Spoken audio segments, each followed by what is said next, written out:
Hello and welcome back to another episode of Critical Reactions with your host Bryan. We are going to wrap this week up with an album review, which is where we check out an entire album song by song, exploring how each of the songs fit within their own world and how they fit into the larger work of art.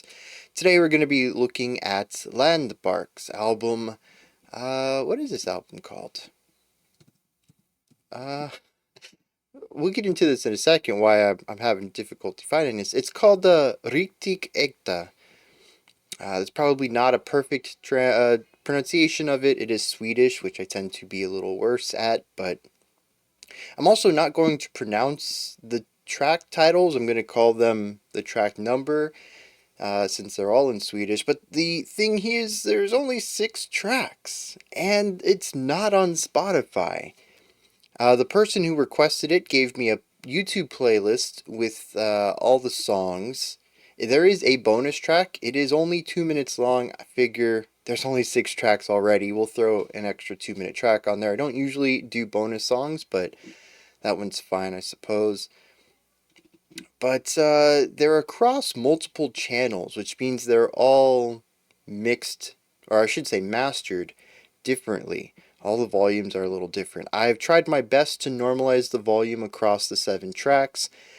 I don't think it's perfect, but it should be good enough that you shouldn't have to change your volume to listen to it without things being too quiet or too loud. On that note, I have bumped up the audio volume just a tad bit higher than usual for these, since it is a very dynamic album. Now, I haven't heard it yet, but while trying to normalize all the audio, there's a lot of sections that are quite a bit quieter than the loudest sections.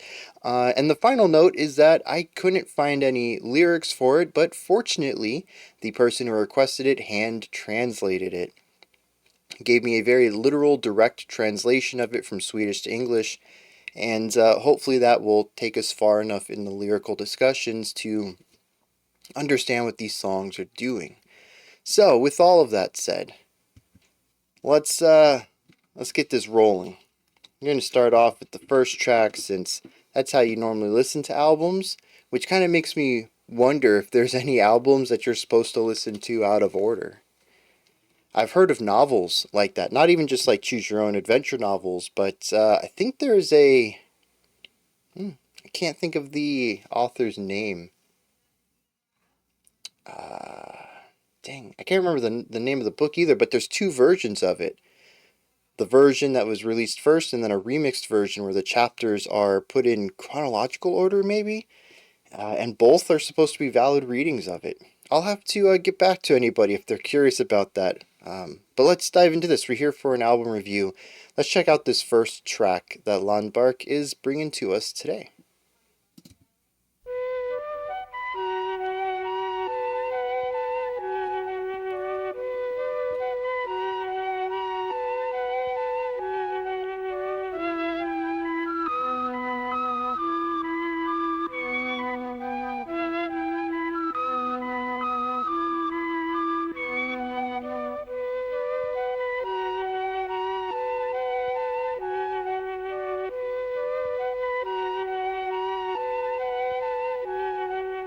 Ensam i mörkret trivs jag bäst, ensam i nattens timme, befriad So a very folky start to this album. dagens ljus, böjd över mina dikter.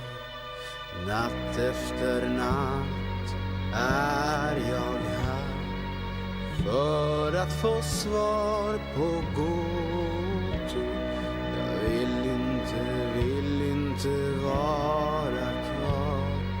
La la la la, baby la. Snör runt min hals ligger en vals som för mig till nattens rik. Jag dansar så lätt runt i mitt rum, känner att tiden är kommen.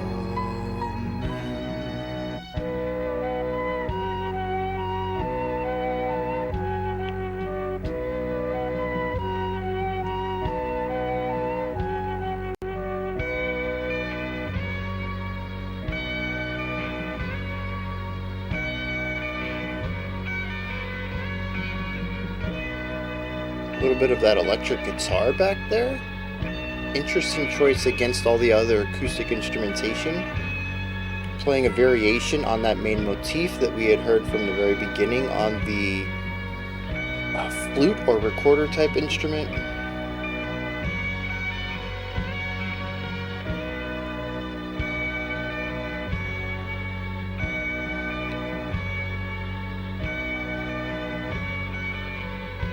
So you can feel this in 3 or a very slow 4.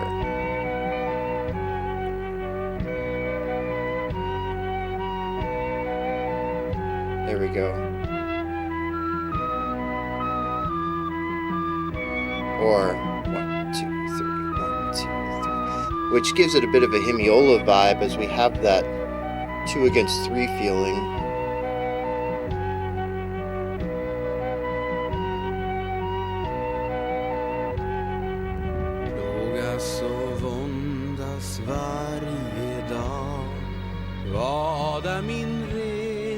Even this vocal line carries that melody.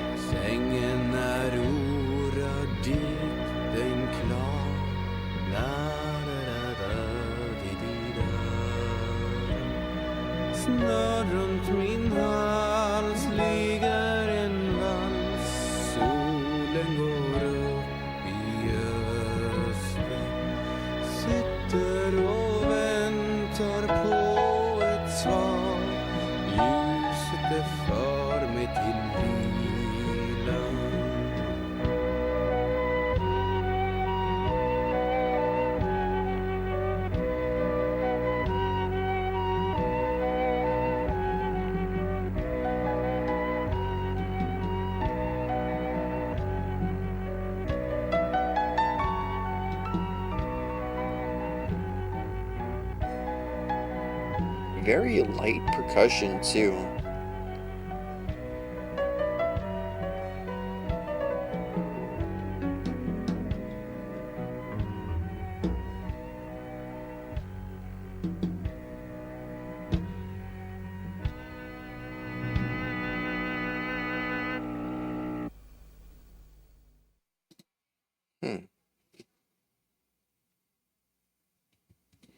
Okay. So we have a light little folk track here.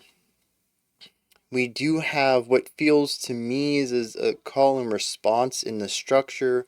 We have an instrumental portion, and then the vocal portion, and then the instrumental portion, and then the vocal portion. They sort of go back and forth, but what happens musically is pretty much the same throughout all of this.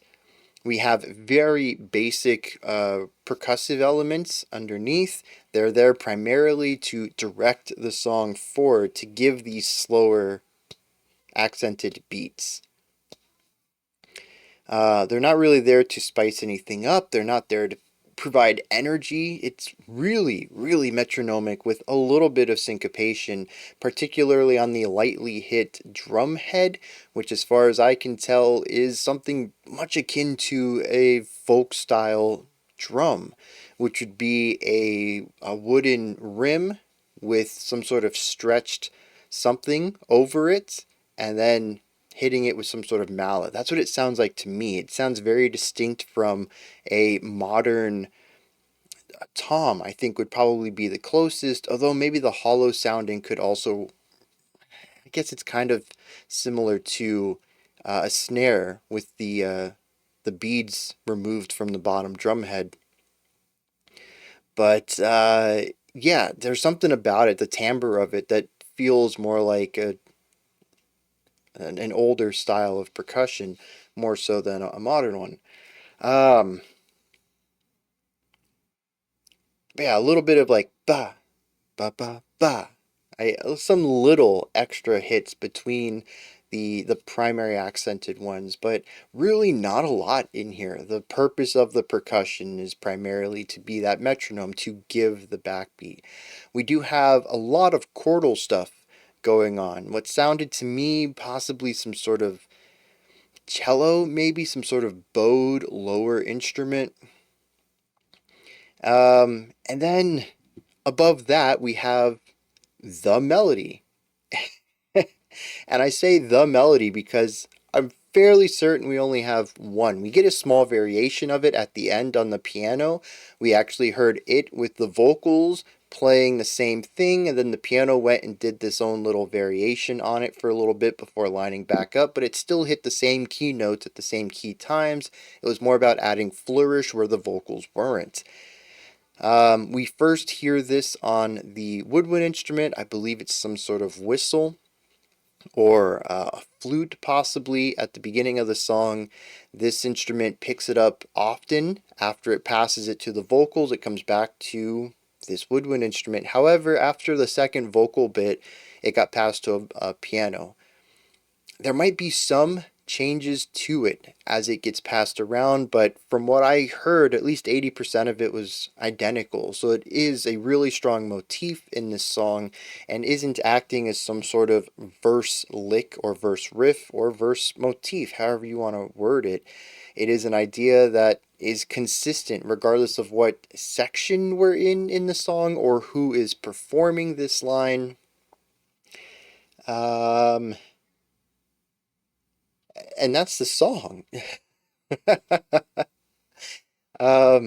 It fits in with my idea of what European folk music kind of is. It's simple. It's designed to be there to tell the story of the poetry. I'm ready to dig into the lyrics with that, and it's simply background music in a sense, much like Americana, which does something similar. The music is there as a functional role to be played alongside the vocals, and there isn't a lot of change there. At least with Americana, we tend to have two sections, a verse and a chorus, and we just keep going back and forth between this A, B, A, B, A, B. Americana doesn't typically have a lot of bridges or changes to that formula because the story is front and center. But European folk tends to go even simpler than that. As this showcases, there is a very cool passing of this motif. And I do find it interesting and unique that the motif is played by both the instruments and the vocals, that there's one melody written for everything. I don't quite associate that too strongly with European folk, but yeah, I mean, it's a very one-dimensional song. I think it does what it does very well, sets that atmosphere, and has a bit of a catchy da da da da da da da da da. Has a very catchy melody and groove to it. But it's just that. It's just the A section. Now, I'm kind of curious where we go from here. Normally, I mean, we're 1/6 done with the base album, minus the bonus track. That's about 15%. You know, around this point, I might be thinking, hey, I should dive into a Wikipedia page and see what's going on. But we're only one track in now. So I think I'm going to give it one more track and see what they do. It's quite possible that this is just an album intro, and then they might do something different for track number 2, much like a metal album might have a classical opening track and you never hear classical stuff elsewhere in the album. So I'm going to give it one more song and see where that puts us, but we'll be at 33% into the album at that point, and as much as I don't know how ready I will be to have my own hypotheses of how the album will go, I do think I'll be ready to kind of get a little bit of research done on it, and I'm going to look into that, and we'll discuss that, but that'll be after the next track. Normally here I would also talk about the production, and I think the production's rather clear, but it's also a lot of acoustic instrumentation. So it's really difficult to make that muddy and difficult to listen to. On the flip side, though, I don't think that this is a very high quality recording of it either, given that it's, well, the video itself is a decade old, and I think YouTube's compression practices weren't too different a decade ago, but I also have no idea what the source file was. Was this a perfect copy of an LP? a perfect copy of a CD version, FLAC style. What kind of compression was done in the upload process? I don't know.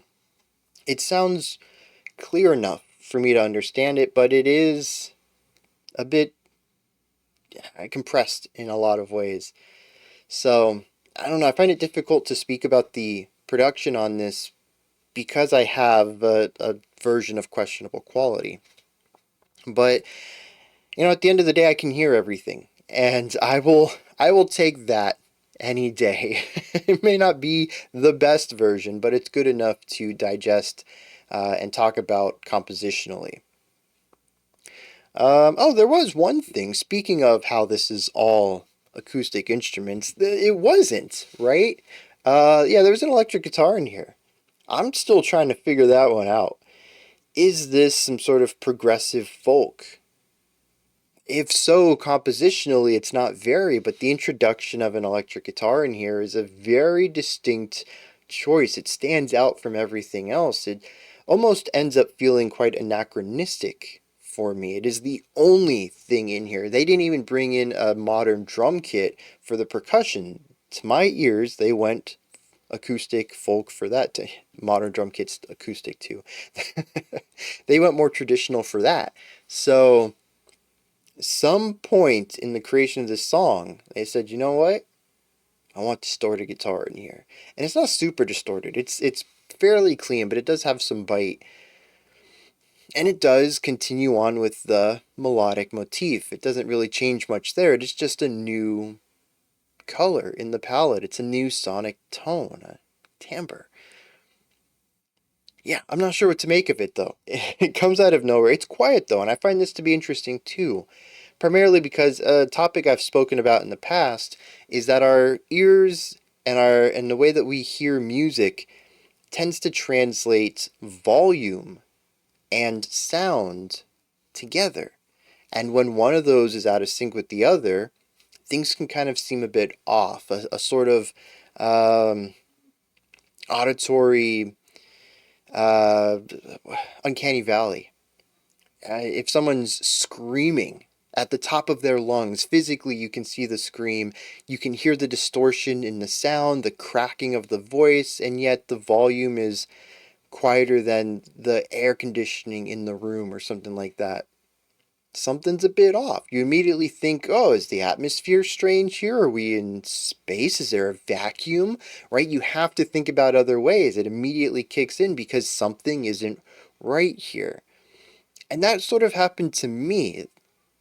The guitar is overdriven. It is cracking. There's distortion to it, and yet it's quieter than the acoustic instruments that are being lightly played. That immediately stands out to me. That is such a bizarre thing. I expect, because of the overdrive, because of the built-in and intentional clipping on the electric guitar sounds, that it must be loud, and yet this light little tap of this traditional drum is just as loud, sometimes louder than the guitar.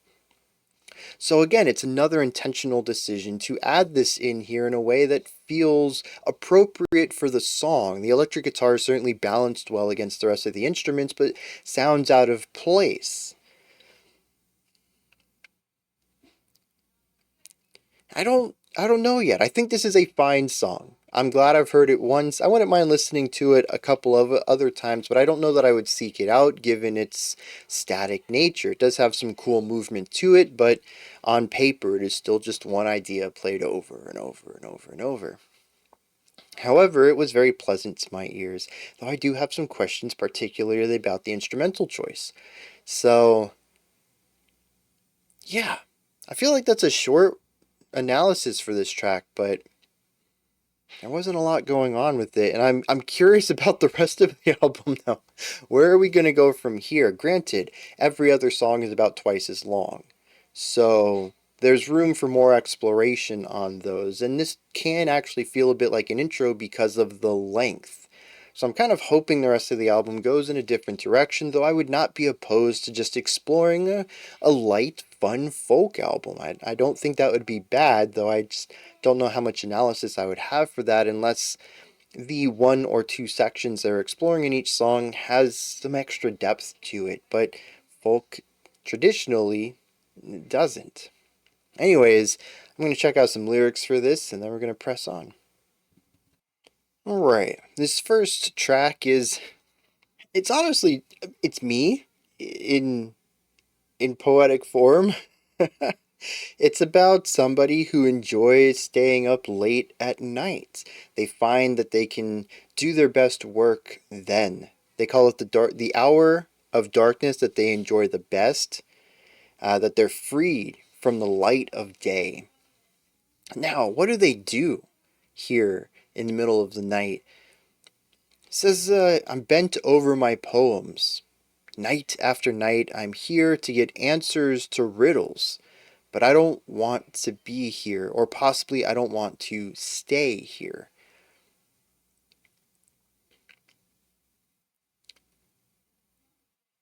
I find that really interesting. First of all, there's a knowledge element to it. It's not just writing poems, it's finding knowledge, it's finding truths. There's an philosophical angle to the poetry, I assume. Talks about how the kingdom of the night makes him feel like he wants to dance around his room. It says that stringed around my throat is a waltz that takes me to the kingdom of the night, and I'm dancing so easily I'm around my room feeling that the time has come. The night just brings him joy. But then the penultimate stanza I find interesting. It says, tormented and squirming every day, what is my journey's goal? The bed is untouched, but the poem is done, or ready. And he says, the sun rises in the east, so I sit, waiting for an answer, or a reply, and the light takes me to rest. So I spend all night trying to figure out my problems. I feel most at home here, and when the day breaks, that's when I sleep. That is me.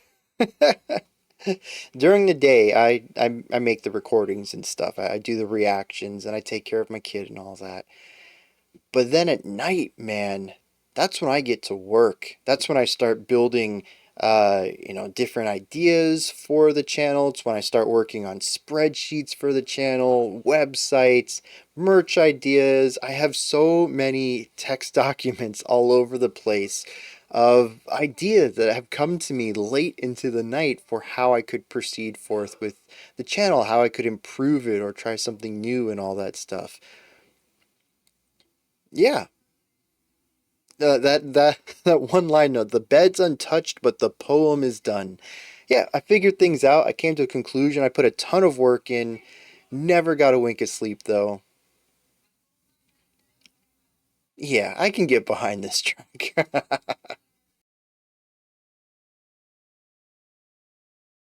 How that relates to the music, I'm not entirely sure. There is a levity to the song. There isn't anything really intense harmonically to it. It is kind of bouncy with that core melody. Just has a nice forward propulsion to it. But there isn't a lot of weight to it either. It makes me feel that if the lyrics are supposed to be thematically in line with the music, it is just about being very comfortable and not having a lot of weight or pressure on your shoulders.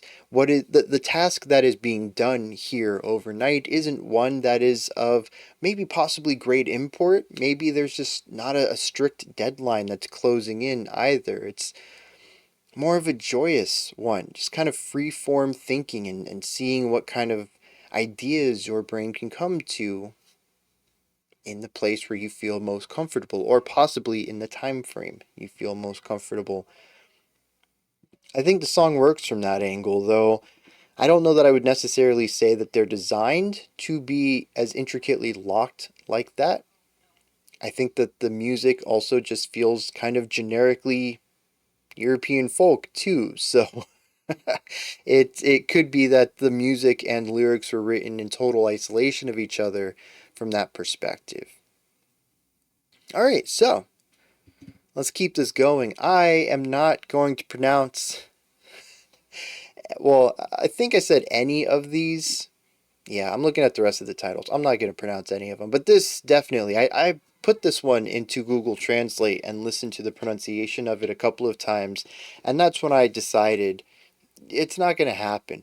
I think I could have done the first title, the first track, but there's a few on these. I'm like, my tongue does not work that way. So anyways, let's move into track 2 and see where the band takes us next.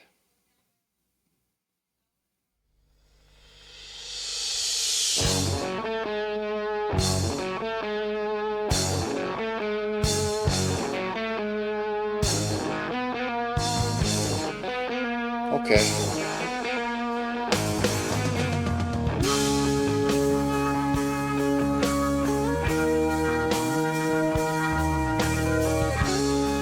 So we have some pretty cool... Yeah, the bass is working alongside the organ and guitars.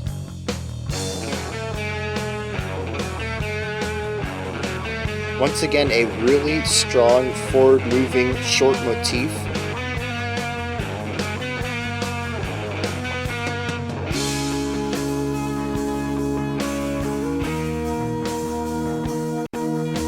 We have this nice ebb and flow of that dun da da da da da section, and now we're kind of bringing the energy back, and we're going to go back.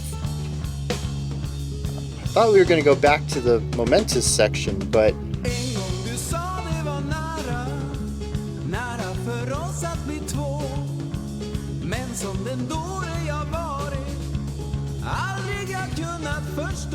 yeah, so we have a 3 and a 4 present here.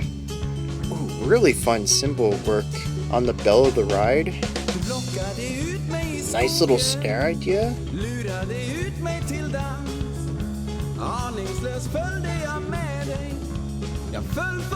Definitely rock oriented, but kind of jazzy in the drumming.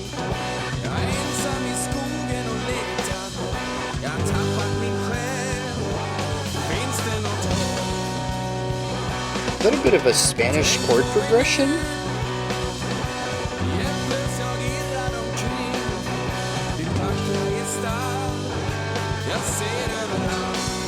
The acoustic guitar against the electric is a nice little juxtaposition too.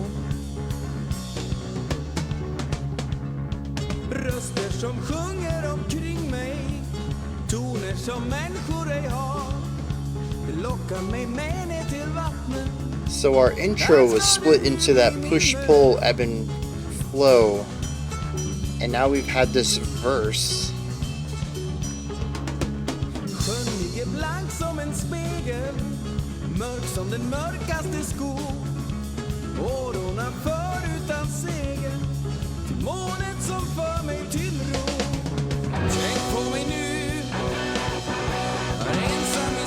Oh, we have the A and B of this too with our verse chorus, I'm going to assume.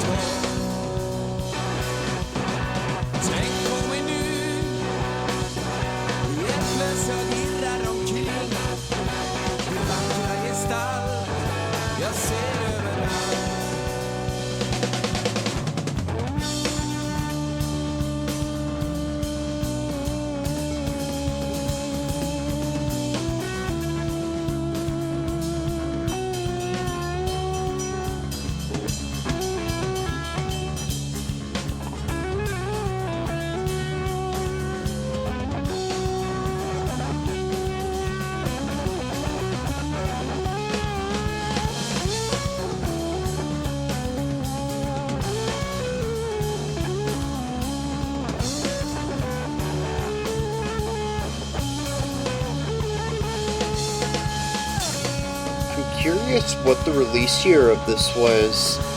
The guitar tone feels older. It's a bit less dialed in than a lot of modern guitars tend to have.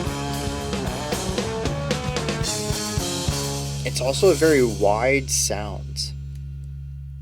But on top of that, it's narratively driven. It's about this forward momentum. You just don't hear that in rock too often.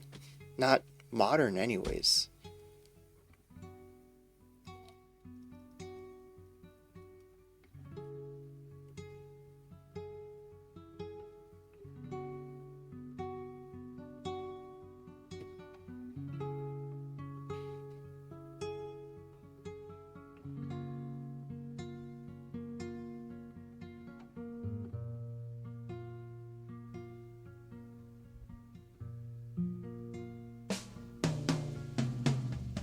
röster sjunger omkring mig. Toner människor ej har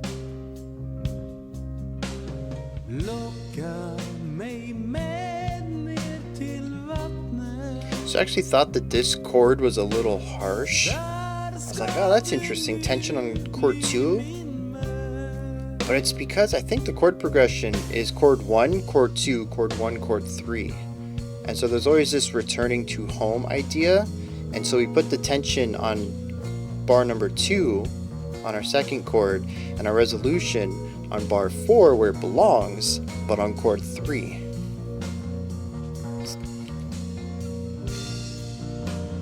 Yeah, wonderful atmosphere. Bass and drums pushing us forward. Very jazzy in the concept of its rhythm section or where the rolls are placed.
Interesting, they used all that rising energy. Oh, they got a little louder. I'll give them that.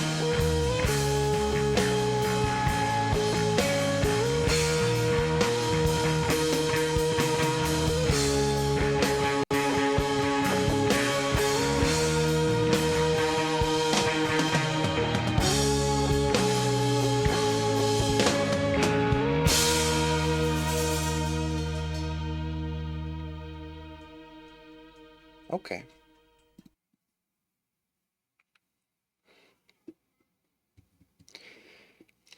Yeah, so I found this to be interesting.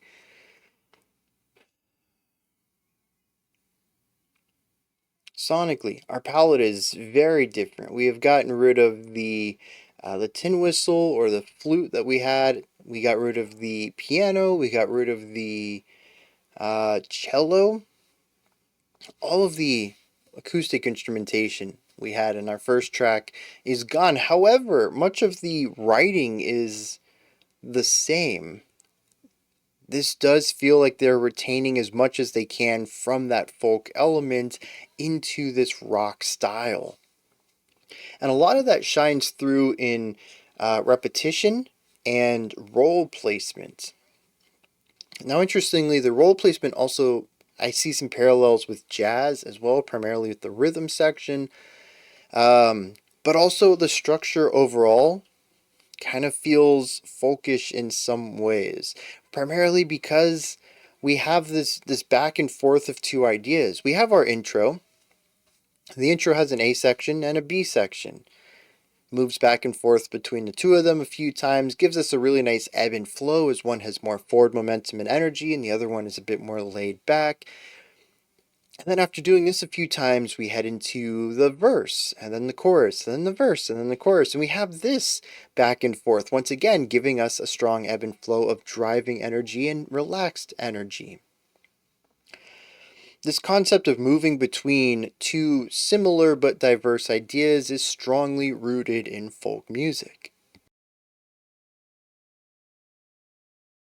And of course, it's present here. Folk music also plays around a lot with repetition, which we did hear quite a bit here as well, especially in the bridge into the outro. Basically, the last half of the song, the final 4 minutes of this track, is all the same foundation consistently.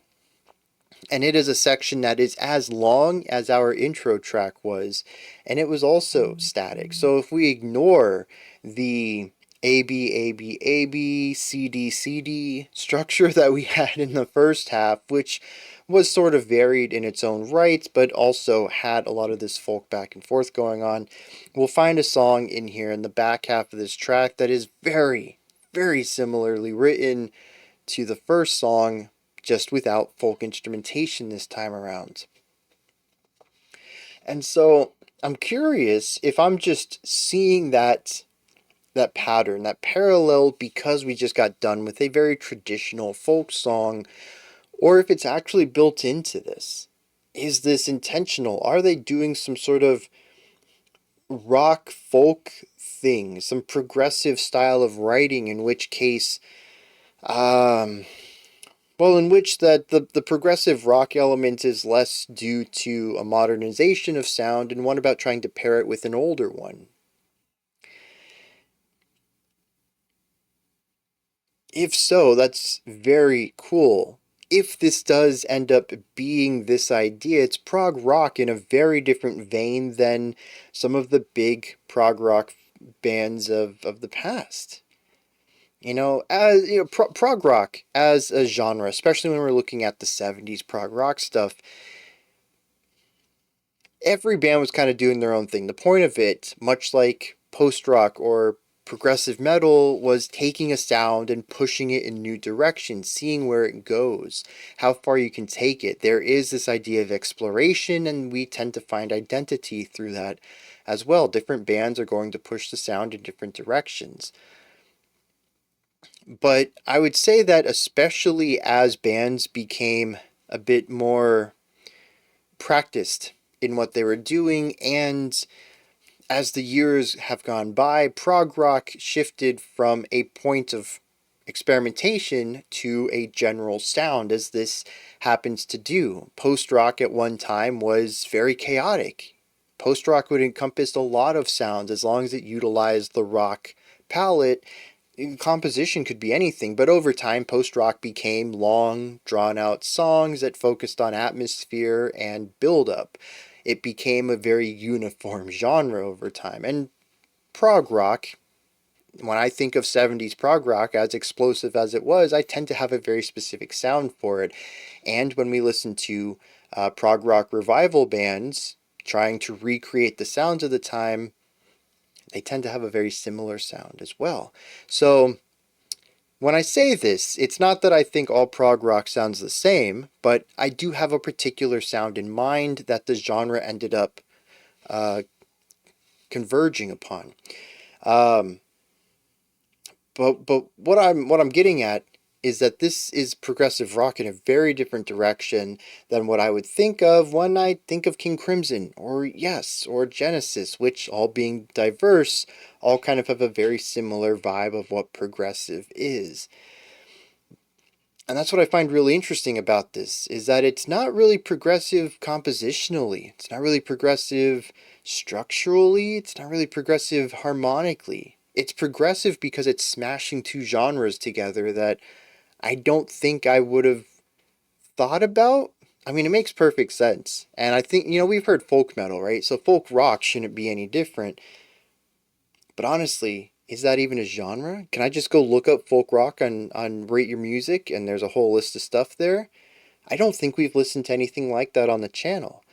Rock with folk ideas? Sure. Folk music played with electronic instruments, though? That's a little bit unique for me, I think. And that's where this sits for me. It is on paper a folk song, but sonically to my ears, this is rock. And I find that to be pretty cool. Now, There's also an idea of repeated motif here, and it's primarily split in half. The first half, we have the A and the B section of the intro. They feel rather unique, but when we shift over to the verse chorus, when the lyrics come in, I believe that the guitar riff that we have in the verse, our C section, is similar, some sort of variation to the moving guitar idea that we had in the A section, our more moving concept of the intro. I got to go back and listen to that because most of what's in my head right now is the outro and the melodic elements there. But I remember having a note in my head. It's like, oh, wait a second. There's some ties back and forth here. Even though we've changed writing, have we changed all of it? I don't think so. And so it still brings in this concept of motif into this track, of having a core melodic idea that we explore in different variations or different environments, different contexts. And I find that to be pretty cool. It does create an interesting divide at the halfway mark, though, where I do feel that the final 4 minutes are not built off of anything that the first 4 minutes are. I'm kind of curious about that. Maybe something in the lyrics would explain that. But yeah, other than that, there's this element of motif in the track, which is like my biggest talking point for track 1. So yeah, I find that to be very cool. Now, while we're on this topic, structure, right? We have intro, which is 2 sections back and forth, this nice ebb and flow. We have the verse chorus, also has an ebb and flow to it. And then we have the bridge. And the bridge, I guess technically it takes up 3 minutes or so, and it builds into the outro, which is a variation of the bridge in a lot of ways. It once again carries over a lot of the ideas, a lot of the atmosphere, the same chord progression. The only thing that's different is the melody as we transition into, well, from one guitar solo into the next.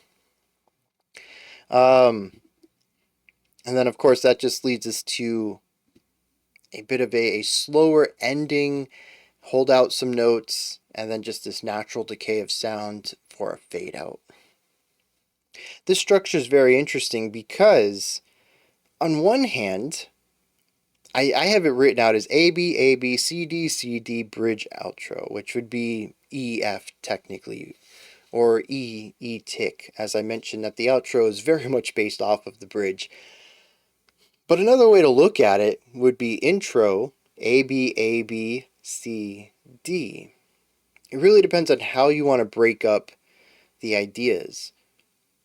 But what I find most fascinating is that it does work as something that's a bit unique upon itself, but I could also very easily, and I think convincingly, talk about this in a very modern light.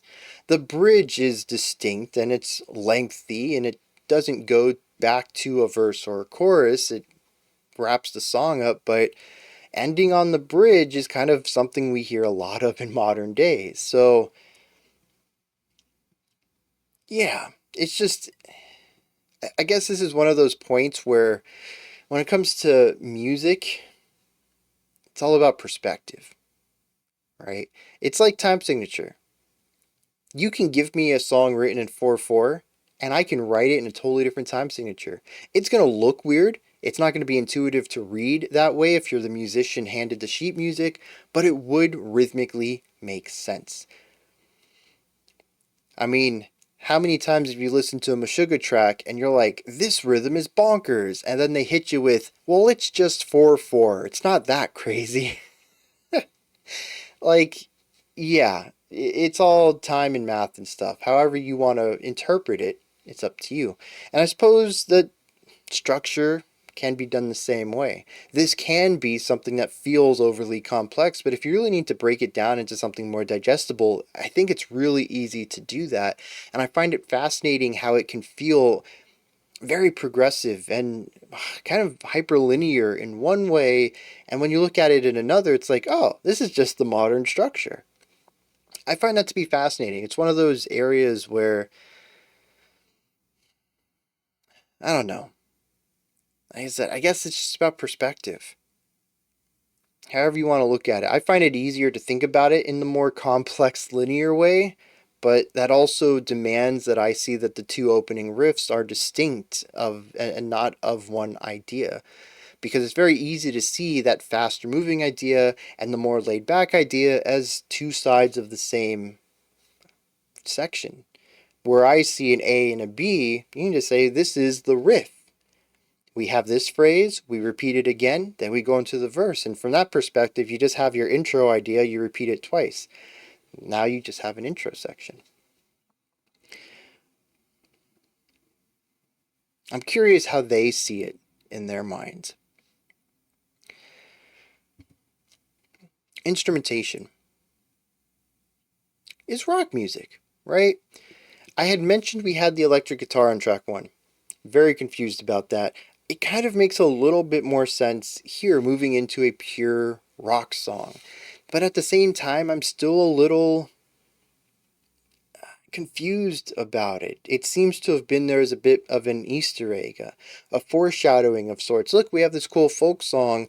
Also, in case you were worried, it is a rock album. Here's some electric guitar. We're going to get there, but we wrote this cool folk song first. And I'm just not entirely sure how I feel about that. I don't think it added much to the song. Like I mentioned, I had some weird sonic uncanny valley going on there too. But I feel like another instrument could have had that line and it would have been perfectly fine. And it would have allowed the song to feel cohesive and unified rather than this random electronic instrument coming in, or electric instrument coming in. And I don't know. If it was to assure listeners, hey, trust me, you didn't get the wrong album, that doesn't leave a lot of faith in the listener. But I also feel like this is an older album, so I feel like faith in the listener was at an all-time high. As we've progressed through time, it feels like music is less and less sure about listeners knowing what they want and sort of hand-holding and babysitting the listener now. But I kind of picture this coming out in the 60s, 70s, maybe 80s at the latest, but there's something about the production that feels prior to that. And like I said, that was at a time where it feels like the audience was treated as an adult. You're going to know what you picked up. You're going to have the patience to wait around and see what happens. We're going to put a folk song at the beginning and you're going to enjoy it. And I guess there's a progressive element. We wrote a folk song and we put an electric guitar in it. But I don't see the purpose of it even from that angle. But regardless, we do have a full rock band here. And it sounds great, I suppose. I do like the melody writing. The riffs are clean. I like how the bass plays in and around the guitar lines. I thought that was a really nice way to start the track off. Immediately got me invested. The bass sounds muddy, but I'm just going to chalk that up to maybe a poor quality file. But I can hear the distinct lines against what the guitar is playing, and then there's this cool counterpoint going on, this trade-off. The guitar will play for 3 bars, the bass will pick up under that 3rd bar and move into the 4th and take the melody and continue it on. Just like a lot of cool counterplay between the two instruments.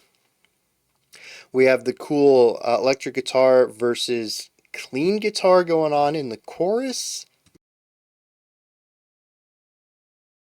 I'm not entirely sure what's going on there because I get a Spanish-esque chord progression. It's not full-on...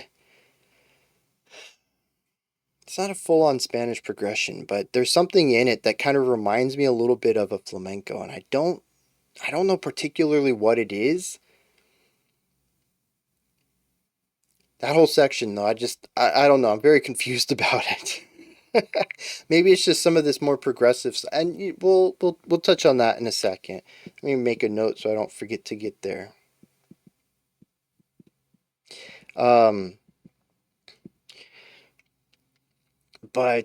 We have the guitar solo in the back half of the track that just takes us on this little journey. It starts an idea and just gently moves through it. There's no showing off. There's no shred.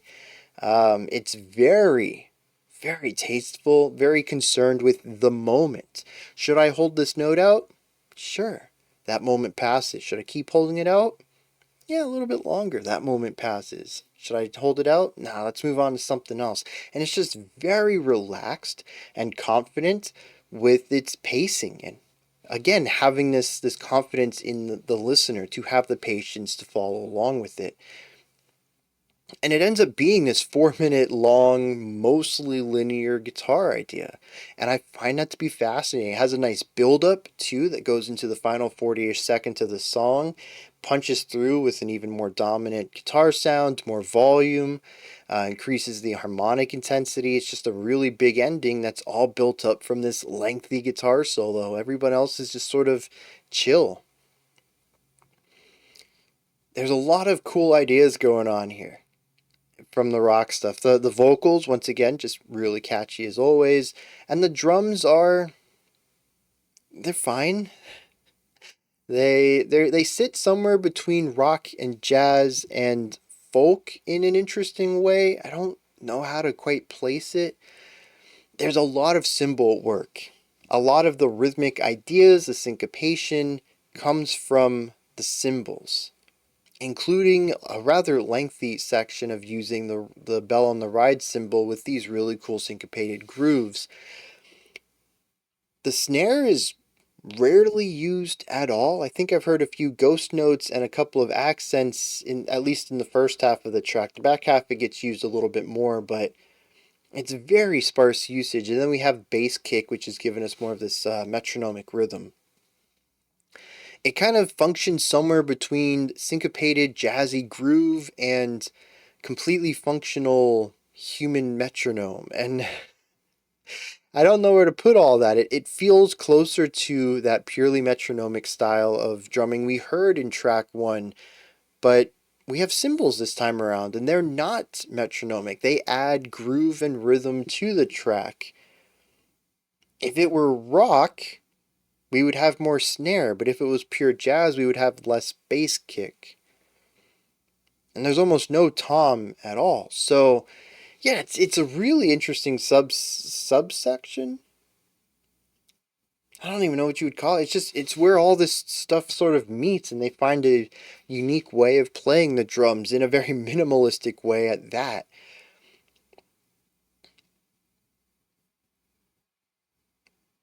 And the drums, though, they do contribute to one thing: dynamics. This is something I didn't really talk about on the first track, but I should have. It's quite apparent here too, though. You may have watched over there the volume meter. The waveform meter will also show it too, but the volume meter is a very good showcasing of volume dynamics because it's what it tracks. A lot of the time the volumes will be in the 50 to 70% range. It'll spike up to 100%. We ended the song close to 100%. I think we were around 90. And there were a couple of times when we hit really close to silence. In fact, the entire transition from the second chorus into the bridge was like 30 seconds of me questioning, is anything else going to happen? There was silence, a little rumble, maybe a clack of something like a drumstick being dropped, little sounds, but no music. Most of it was silence. The volume of the song dropped drastically at that moment, and we actually hear a lot of that. The volume's all over the place on both of these tracks. And it tells me that it came out a bit earlier, most likely. We just don't have volume dynamics these days. But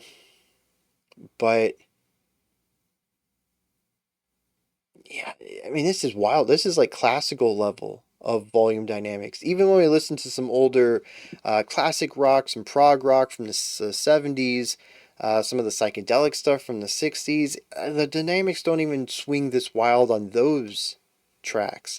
This is just a really bonkers display of volume dynamics shifting. It's not so much dynamics anywhere else. We don't have layering dynamics most of the time. All the instruments are playing. We don't have harmonic dynamics, really. It's all sort of the general vibe throughout. We do have that interesting Spanish-esque flair that comes in on the chorus, but otherwise the harmonies generally singular throughout both of these tracks. But volume's all over the place on this, and it is a big standout to me. I enjoy that. It's really difficult to do in this format of ensuring that the loud parts aren't too loud, but the quiet parts are hearable to you. On the flip side, I always put links in the description so you can go listen to this stuff on your own at full volume without me talking over it. But I do try to make it somewhat listenable, somewhat audible, so that you can listen along with me. And highly dynamic works are kind of difficult for that. Unless I modified the volume in real time, in which case you're getting a less dynamic version of it, and that sort of makes it inferior. Regardless, I'm a huge fan of that. I hope to hear more of it. The last thing, which I sort of alluded to here, is progressiveness. This feels experimental in the way that experimental art tends to be, in that it's interesting, but also a bit rough around the edges. It feels like this could use some iteration. And this is the push and pull I always talk about, where purely progressive or experimental or innovative music tends to also not have mainstream palatability. The experimentation makes it different, and different is not always something you can sell. It usually takes a few times of iteration, shaving off the harsh edges, keeping what makes it neat and interesting and unique, but making it a little more palatable, cutting off the parts that maybe don't quite work. It's the idea of, well, maybe the first time around you keep everything that you throw at the wall, and the second, third, fourth time around, you only keep what sticks. And you start to have a better gut feeling about what works and what's there purely for experimental reasons. This feels like it airs a bit closer to the first time through, an initial draft.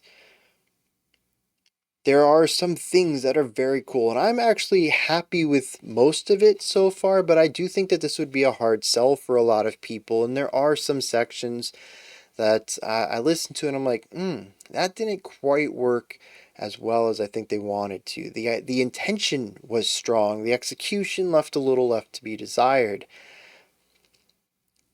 I think overall it's fine for me. I can get on board with this, but again, I don't think everybody could. And part of that experimentation, I think, is what I've been talking about, some of the rougher aspects. Why is there an electric guitar in that first song? Why is the drumming a bit of a mix of a lot of things? Do I think that the drumming absolutely works for our verse and chorus? It's fine. I don't have a problem with it. I don't think it's negative, but do I think it is completely cohesive with everything? No. The entire middle section, those 30 seconds of awkward silence and sounds, was that necessary? What was this supposed to imply? It certainly made a moment where the song stopped progressing at all. Is it thematically necessary? Thematically interesting? I don't know yet. We haven't hit the lyrics, but it was a point where I felt comfortable to just talk because the music wasn't doing anything. Not necessarily in a way that I felt like I needed to fill in time, but I had thoughts, and I tend to think about in the moment, should I say this or should I just remember it for later because the music is more interesting right now? And for a solid 30 seconds, I was like, I'm just going to say whatever comes to my mind because there's nothing happening in the music. I'm not covering anything up right here. It felt like an awkward place to stop. And I was honestly curious if we were going to do any sort of atmospheric, no, not atmospheric, what's that, field recording storytelling or anything like that from that point on, in which case it was 4 minutes of music and then 4 minutes of experimental sound stuff. But no, we ended up going into an entirely different musical section, which, again, I don't see a strong connection between the first 4 minutes and the final 4 minutes of this song. It's one of those ideas that feels a bit experimental for me. Could have easily been split up into 2 tracks there. So, yeah, that's where I sit with this right now. I'm enjoying it. I think it's very cool. I don't really have any criticisms for it in that I don't like things, but I do have a lot of questions about stuff that I don't think works particularly perfectly. Where they're neat ideas, and I like the intention behind it, but the execution, as I mentioned, leaves a little bit to be wanted. Um, so yeah, let's dive into some lyrics here, see what's going on with this track, and then we'll push forward. All right, and this describes a it's Swedish folklore. Uh, I want to say the name of the title of the song so bad because and it's what we're talking about. It's mythological creature, but I've listened to it like 10 times, tried to repeat it. I can't get the pronunciation right, so I'm not going to butcher it. But there's Swedish folklore about this creature. The name literally translates into Mistress of the Forest, and she appears as a beautiful woman, at least from the front. However, if you look at her from the back, she has a tail and can either have a hollow back or skin like a tree bark. Definitely a part that isn't human. And if you follow her into the forest, she can lure you in there. Most men are never seen again. However, there's some discrepancies here. I'm not sure if there's various different folklores, but also it says if you have intercourse with her, you will lose your soul. It stays with her and you become introverted. I like how that's a negative thing.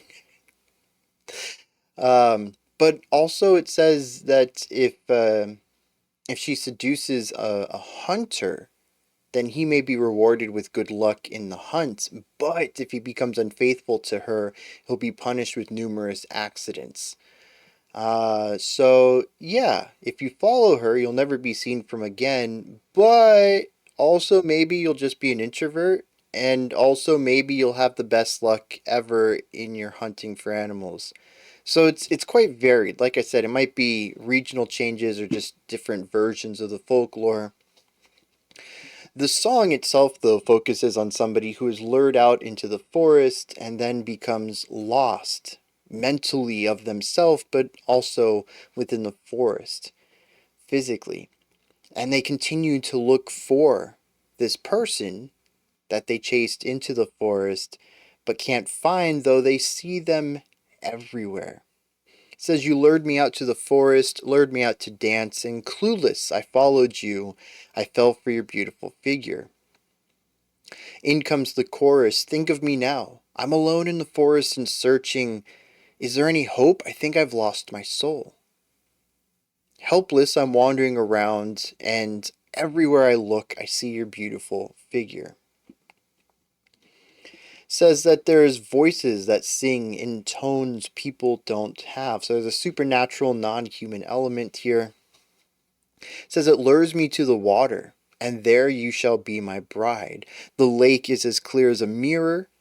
The oars on the boats are moving, though they have no sails. The curse of the water drags me in, and there I find light, and I hope that maybe I will find my beloved mistress. So he ends up drowning following the song of this creature. That is interesting because it is a new interpretation of the folklore. It does follow in the idea that those who are enticed into following her are never seen again, but it puts more information on that, at least based off of this very brief Wikipedia page. It has shown up in a few different popular culture elements, movies and television series. It's possible that maybe if I went and read some original folklore, being pulled into the water and drowned is a common element in it. But as far as I'm reading here, it's just that people who go into the forest are rarely seen. And so this gives me a little bit more information into that. It's a very specific ending to this person. Now, if I remember correctly, the back half of the song has no lyrics in it, which means that when the lyricist says, or the vocalist says, that they go into the water hoping to find light and the woman, they drown. So the rest of the song has no lyrics.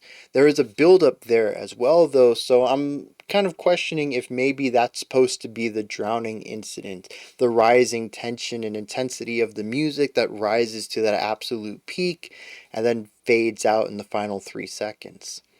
I think either way you could read it, but having the character die at the 4-minute mark also leaves you to wonder what the bridge, the outro buildup is supposed to represent, and I don't quite have a good read on that. So I'm going to go with the latter of my reads, and that the final moments of the song are the drowning event. Alright, let's push forward. We're going to go into track number 3 here. This is the... well, I was going to say the longest on the album, but it's actually tied. They have 2 songs at exactly 8 minutes and 37 seconds. It just happens to be tracks 3 and 6. So, I don't know. Let's dive in. See what's going on with this next song.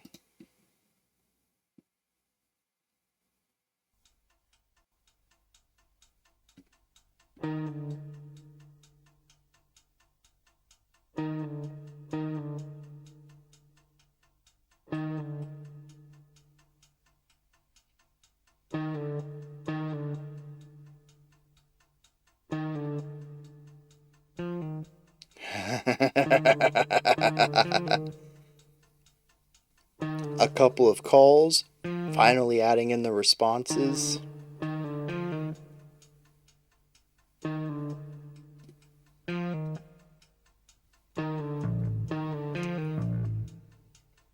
Okay, this is fun. I don't know that I'm going to enjoy it if it keeps going. It needs to get somewhere. Alright, here we go.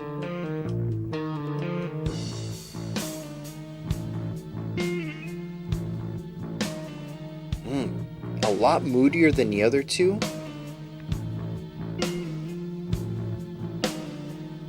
We also have some sort of synth in the background.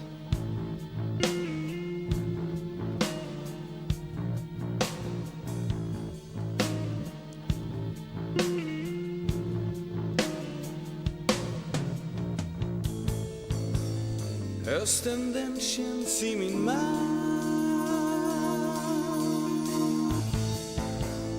Får mina löv att ta fart. Yeah, I figured they were going to do it again. I do like the textural layering between the vocals and the organ.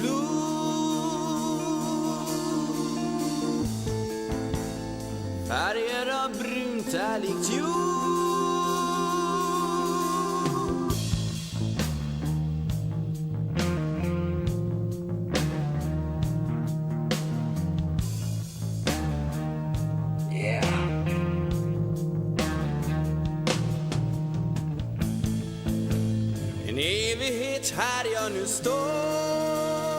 And this is like very loose and flowy, not a real strong sense of rhythm. Well, I should say that the rhythmic element is there, it's just not heavily accented. So once again, just really strong juxtaposition between a style like this and bringing in that heavy groove.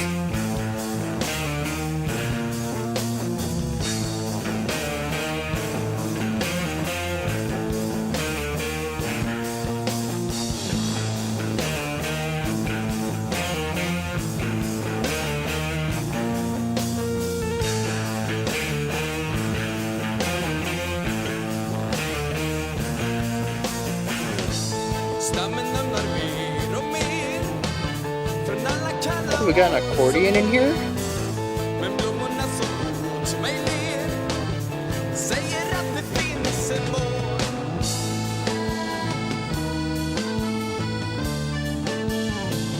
Yeah, once again, getting more of this, 3 against 2 stuff.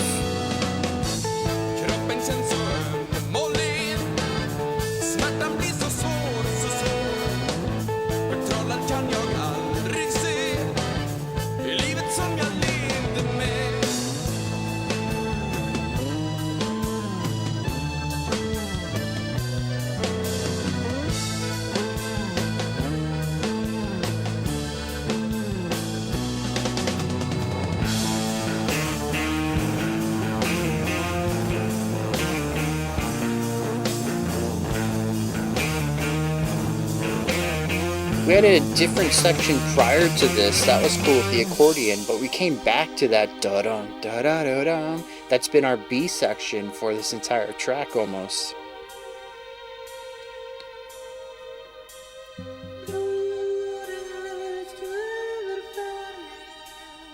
Leaning back into that eeriness.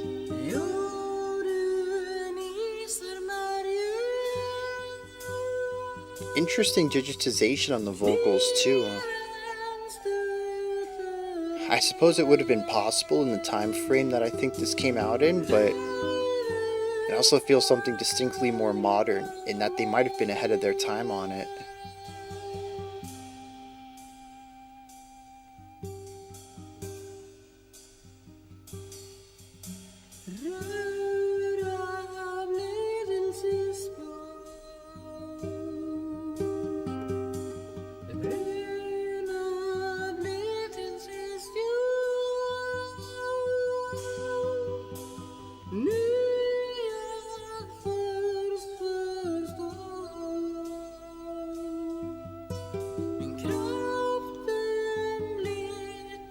It's interesting to hear more of the instrumentation from our opening track, but this song feels distinctly more rock than the last one did.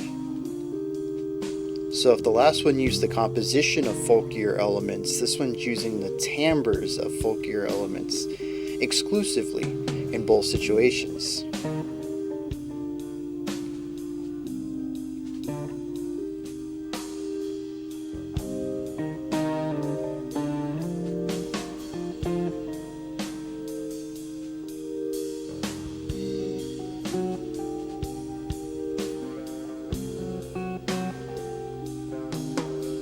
Once again, just a very thoughtful, patient guitar solo.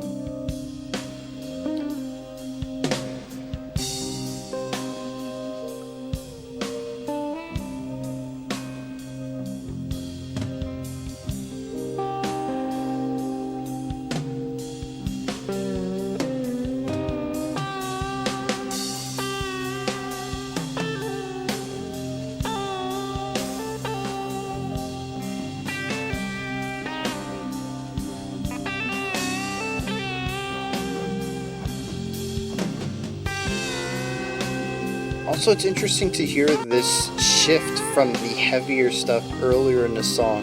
This keeps a lot of the moodiness, but removes the darkness and the weight of all of it.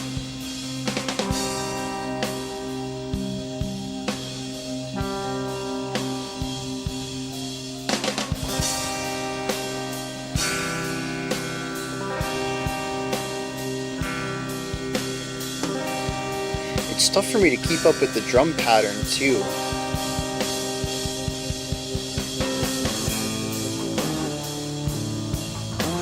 Okay.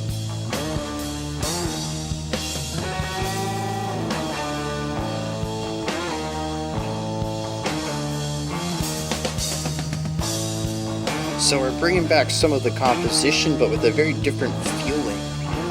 Kind of reintroducing that heaviness and darkness here at the ends.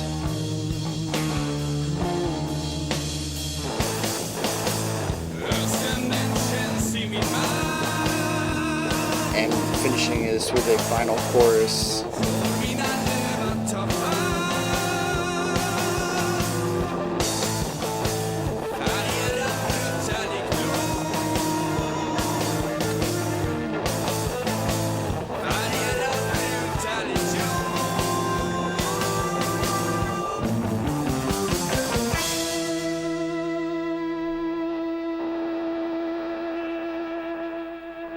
Is that really the end?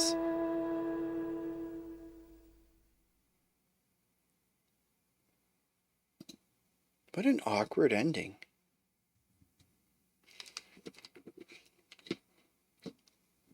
I mean, maybe it'll make sense when we hit some lyrics, but we had all that energy. Da-dun, da-da-da-da, da-dun, da-da-da-da.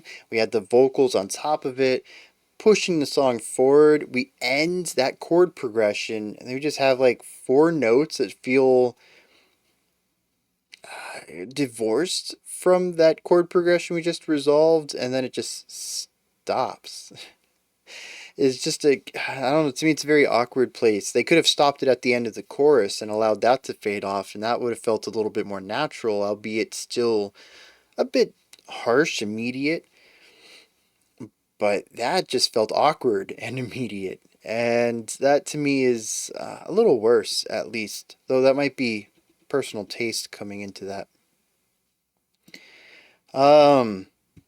Yeah, so this song kind of captures a very different mood. This is heavier, it's rockier, it's darker, where track 2 took some of the folk composition and applied it to a rock palette. This takes the folk palette and applies it to a rock composition. Now, that's not to say that we don't have some pure rock elements in here. We certainly do. But we also have the organ and we have the tin whistle or the flute or whatever instrument that is present as well. So it's really nice seeing some of those instruments come back where we didn't really get to hear too much of them in track number 2. I do find it interesting that we kind of have those exclusionary elements to it, though, where track 2 exclusively takes the folk composition, and this one removes all folk composition and exclusively utilizes some of the folk instrumentation. I'm curious if we're going to find a song that smashes it all together and gives us proper folk rock in a sense. But it is kind of nice to see them kind of splitting things out and saying, well, this is one component, this is another component. Let's introduce these separately and see what that creates. Again, to me, it has a very experimental feeling to it. Now, speaking of the atmosphere, this is very dark and brooding. This song has a lot of heavy tones to it. The bass is more prominent than ever.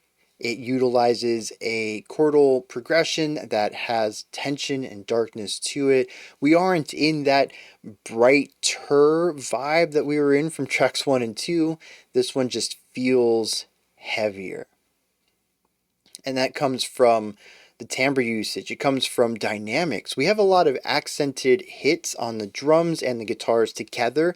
We have that da-dun, da-da-da-dun, da-dun, da-da-da-da. It's just this rigid quarter note attack on a slower tempo. In a sense, almost, again, I don't know when this came out. I'm going to do some research after this one as we are halfway through the album here.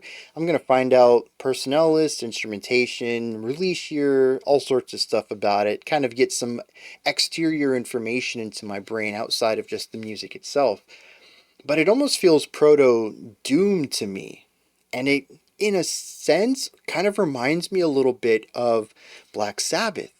Not that I think this predates Black Sabbath, but that it probably was influenced by either that band or anything that that band ended up influencing in some way or another.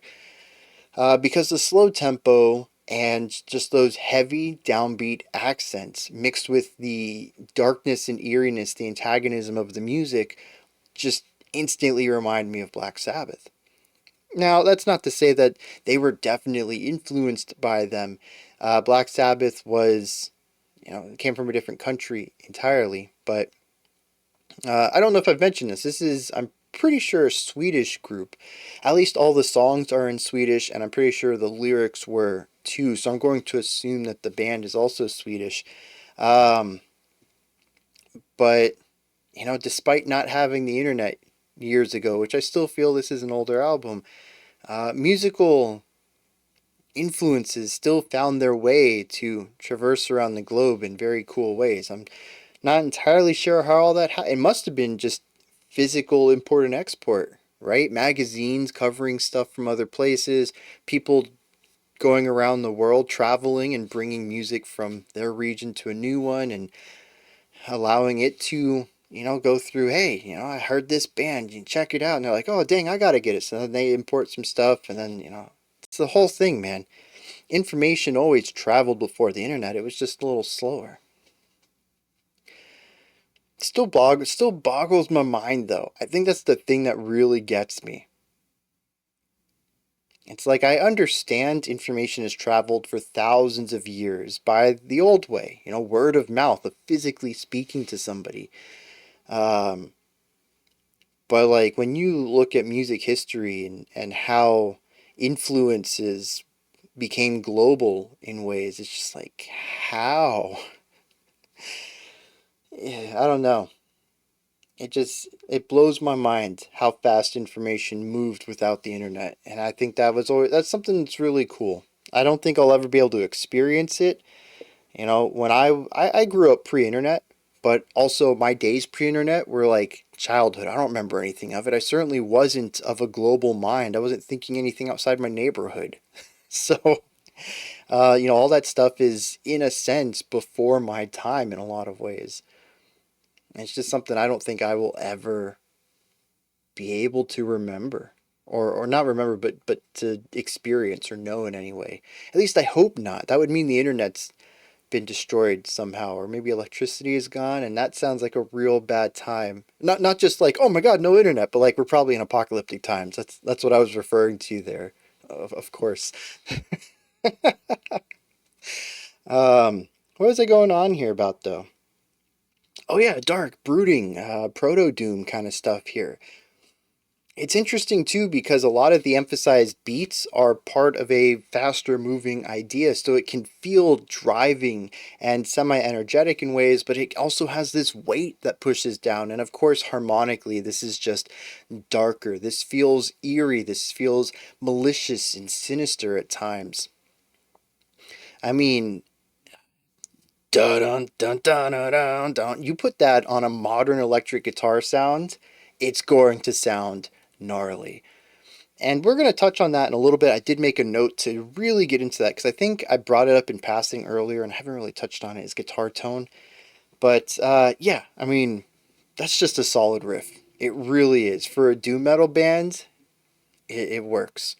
And it sells the atmosphere so well. And it's not just the guitar, of course, it's the bass playing it with its massive tone. It's the heaviness of the guitar and, of course, the contrast of it all. Not just from song to song or volume level, which certainly helps here as well, but also the ebb and flow within here, too. This is the third song in a row where we have this constant back and forth of riffs and ideas, where we have something a bit more driving, heavier, forward pressing, and then we have something that's laid back a little bit, a little quieter, still eerie and unsettling, but not quite as heavy and plodding anymore.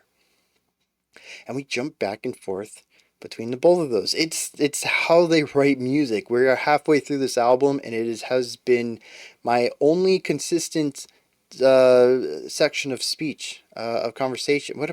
Of analysis, is this use of ebb and flow in their songs, of having something and contrasting it heavily and going back and having this constant contrast between back and forth flow of ideas.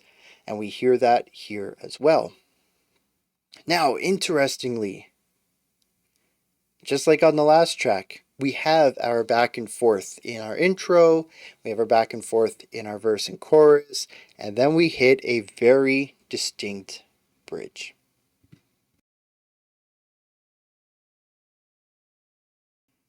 This bridge does a few interesting things. First of all, it is primarily solo based, much like our previous bridge. It's there to push the song forward instrumentally by creating a new foundation and putting a usually guitar solo on top of it. Much like our last one, it is a very well thought, well paced, maybe a bit slow for some people, but a patient narrative delivery with a lot of time taken in specific moments. And this is where the guitar tone really starts to stand out to me. It stood out to me on the last one as well. I mention a lot is that guitarists tend to have multiple tones. A rhythm tone, a lead tone, a solo tone, maybe a clean tone, maybe a reverb tone. They jump back and forth between all of them as they're needed. This dude has one. Well, I take that back. There is a cleaner sound that we have, but for the most part, this is the sound of the guitar. It is wide, a little muddy, a little too big at times. It also takes on slightly different characteristics for higher ranged pitches. It kind of becomes a little narrower and you can really feel it. There is one it's probably transitioning from the third to fourth string where the tone itself narrows up and fattens back out. And when it gets higher, it narrows up, and when it gets lower, it fattens back out. And there's a few sections in the solo where you can just really feel a stark difference as he jumps between these pitches. It is not super dialed in. It is not a specific tone. And again, it's not distinct for the verse or the chorus, for chords or lead lines or the solo. They all take on the same one. It's a set it and forget it mindset.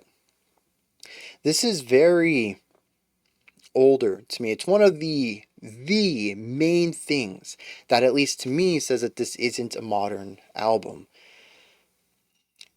I feel like the guitar tone, it's one of those things where it works better if you've grown up with it. One of those things where you might be able to have the the ruby lens of nostalgia tied to this type of guitar tone or this utilization of a single guitar tone. I find it not great. It's using one sound that kind of fits everything. It's a jack of all trades, if you will, master of none.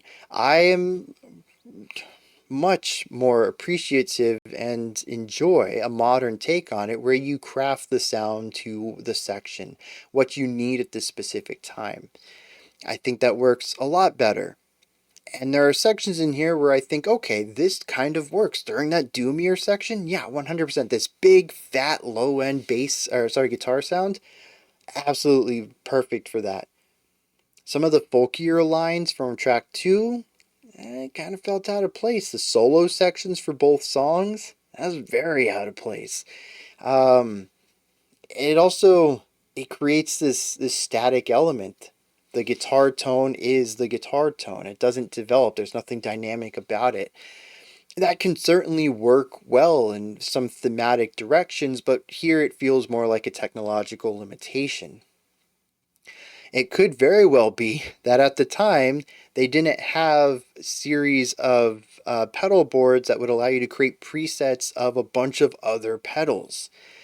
So, you can't really change your tone up on the fly like you can in modern times. But for whatever reason it is, I'm not throwing shade at it. I'm not saying that this is bad. It's just, it's something that dates it. And dates it in, at least for me, a negative direction where I don't enjoy it as much. However, like I said, this song finally hit a point where it really worked. I was like, yes, that's a good tone for that section. But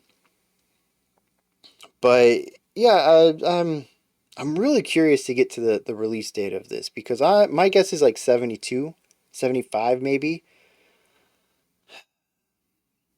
That's my guess. But the guitar tone is one of the things that really gives it away. Something else about this track that I've picked up in all the other tracks as well is the hemiola, a 3/2 polyrhythm. This shows up all the time. It is everywhere. A little sonic representation of that if you need to hear. So you get 3 hits on this side for every 2 hits of this side. Creates that polyrhythm. It is one of the rare polyrhythms that has a name. Usually you would just say, oh, it's 4/5 or whatever. But no, 3/2 is called the hemiola. It's one of the few that I know that actually has a name for it. And it shows up all over the place. There are so many sections in here where I'm like, okay, we're in 4/4 with a triplet feel. Which the triplet feel I think comes from folk. A lot of the European folk music I've listened to has a bit of a triplet feel to it. I don't know if that was, I'm not super well versed in that, I'm scholarly about listening to folk, but a lot of the folk music I have heard tends to have that, especially the stereotypical stuff that you would hear in pop culture. Maybe you watch, a medieval film or television series or something, and that very typical, obviously folk music kind of stuff tends to have a triplet feel to it, and rock is pretty consistent with 4/4. It's what a lot of rock was based off of. So if you're smashing the two together, you're going to get threes and fours. And so the hemiola is probably just a product of their experimentation more so than something that they intrinsically enjoy. But I don't know, maybe they always throw this in. Maybe it's just something they always do, whether they're trying to combine folk and rock or not. But it is all over the place. And this song was no exception to that. Yeah, let's figure out what they're doing with the lyrics. And, well, actually, let's hit some research first and see what's going on here, some external information.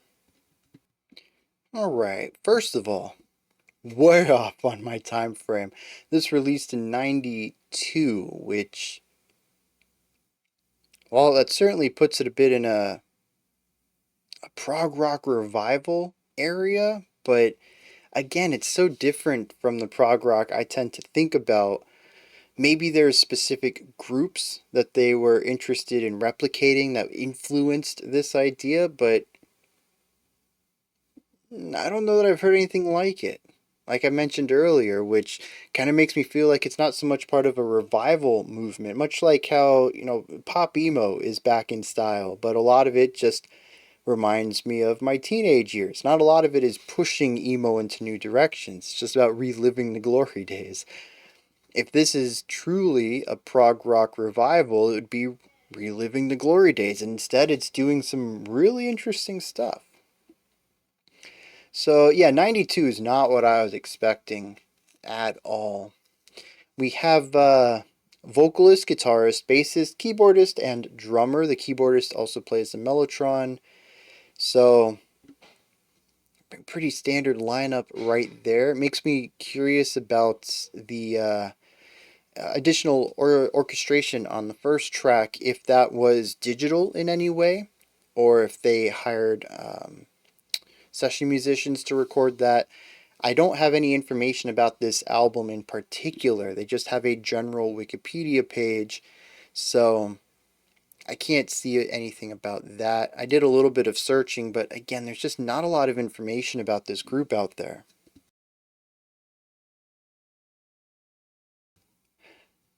Now, the other thing of note surprises me quite a bit. When we finish this album with the 2-minute bonus track, we'll be sitting at 45 minutes long. There is another 1992 release from this group. In fact, this was their debut album, and it's a double debut. I didn't know what that meant originally. This album is the original Swedish version. However, there is an English version as well.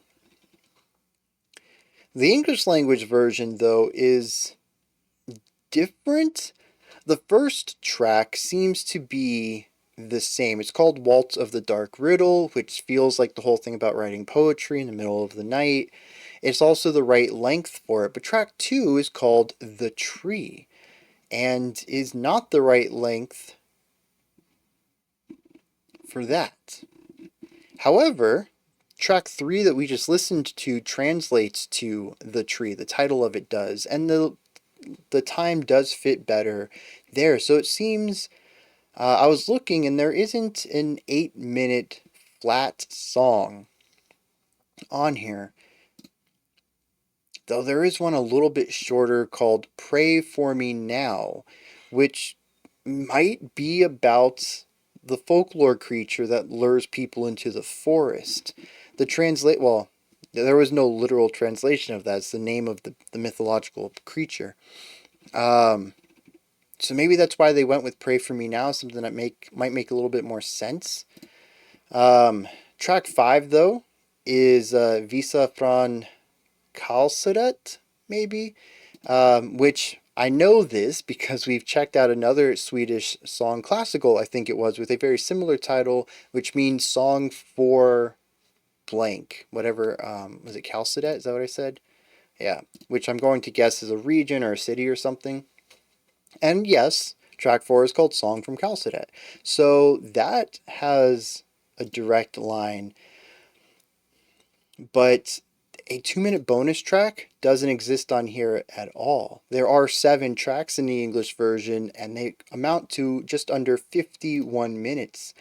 There is 6 extra minutes of music on here. The bonus track is completely missing, and there's a couple of tracks where I don't think I can find a perfect one-to-one. The ordering of tracks has also been changed, and from what I've read, they've completely changed all the lyrics over as well. It isn't just re-recording the English language. I read a couple reviews on it, and they re-recorded and rewrote some of the songs for this release.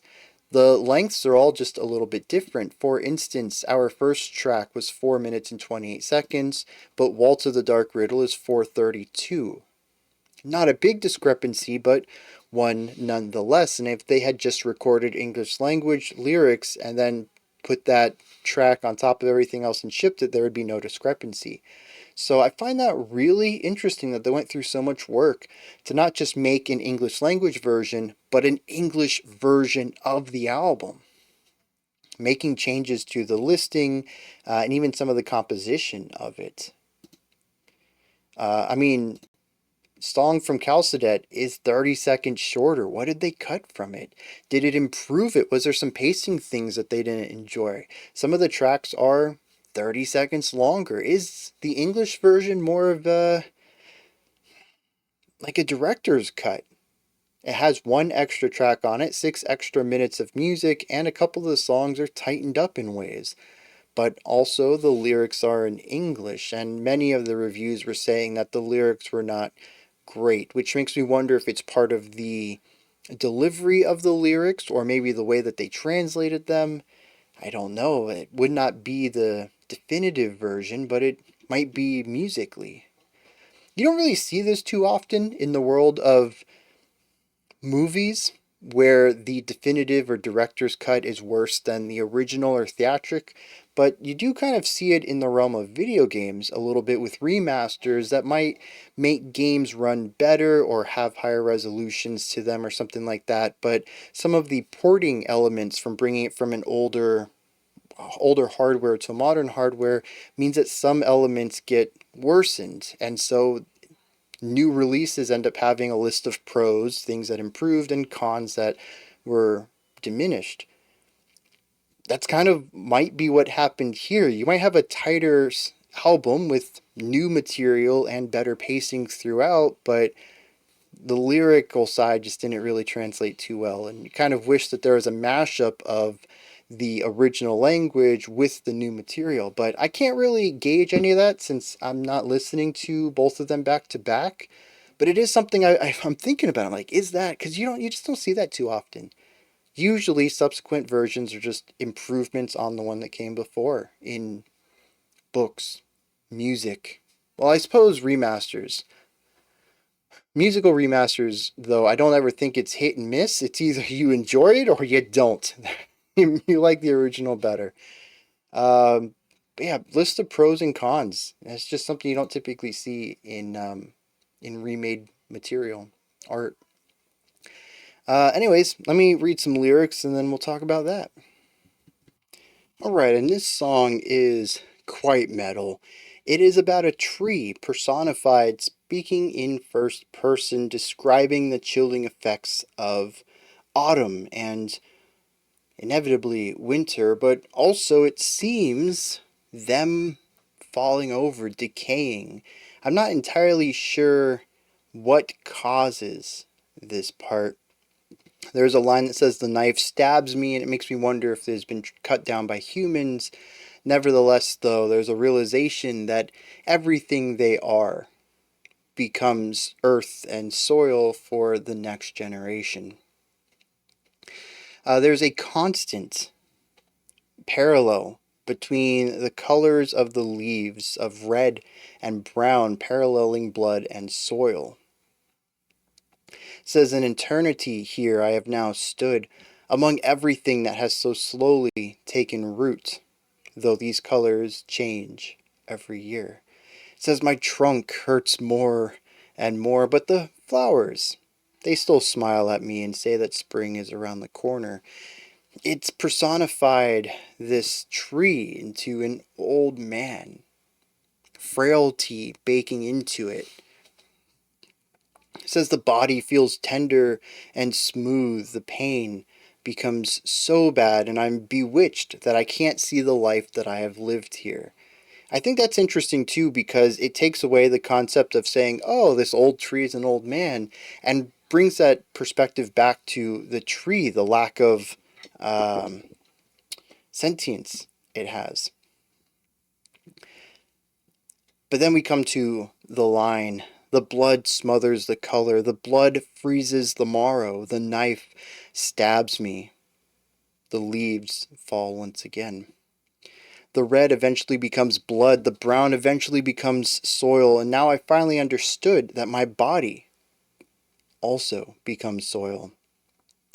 We end where we started. Autumn I feel it in my marrow, and it makes my leaves turn color.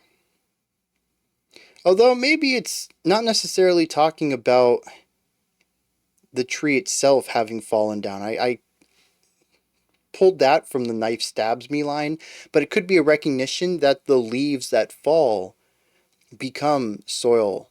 They become part of the ground that enriches the next growth of things. That the flowers that smile back, indicating spring is on the horizon, are there because of the leaves breaking down and becoming the soil. It is a song about feeling one's age, but recognizing the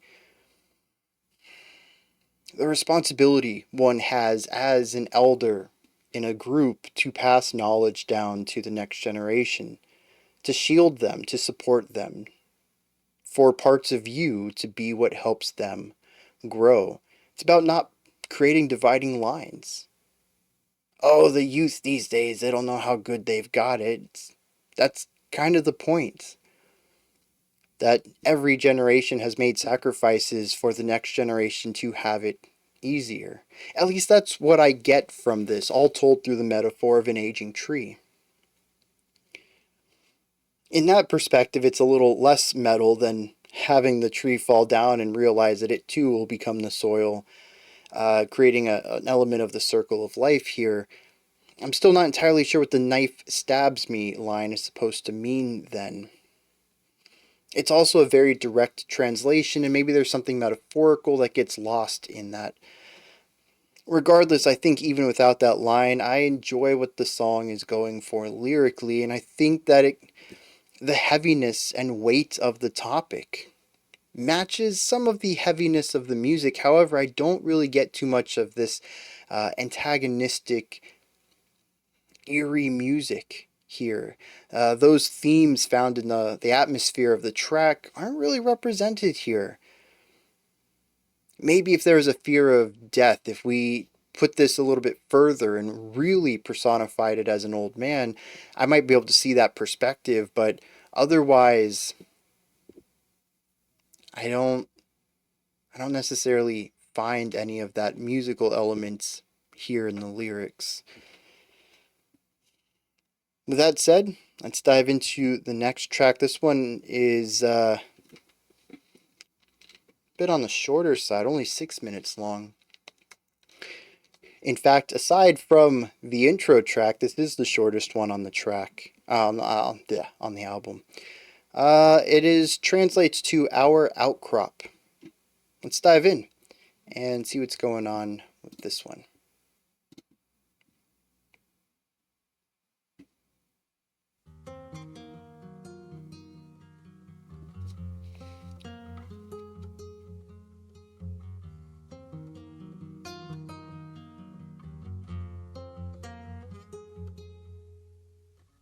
Sol går upp, månen ner. Finns det någon som ser allt det vackra i vår värld?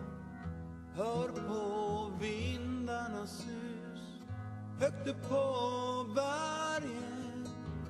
Ovan alla träd finns en häll för oss två, dit ingen annan kan nå. Du är den vackraste jag sett. Kom till mig min kära brud. Jag vill dansa eldens vals. Runt med dig helt utan sans.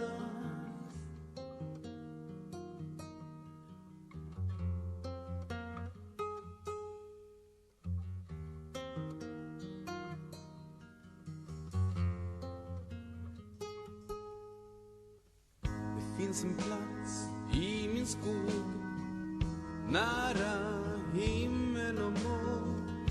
En plats jag längtar till när jag tänker på dig. Högt upp på berget, ovan alla träd, finns en plats för oss två, dit ingen annan kan nå. Så nära moder jord och dig. Vinden för din doft mot mig, doft av jord och naken hud, i min allra enklaste skruv.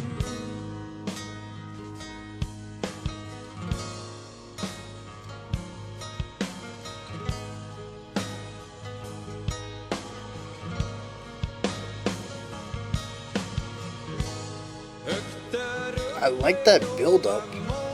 We are in something a little fuller now, but it does feel like we built up and then back down just a hair bit. Still above where we are, but not above where we were going.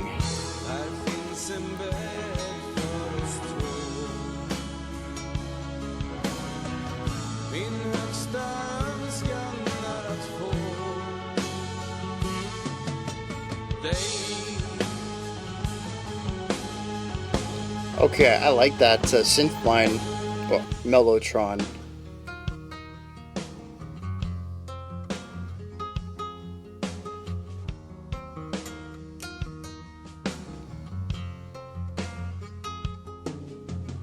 I do like the varying accents throughout that guitar line though.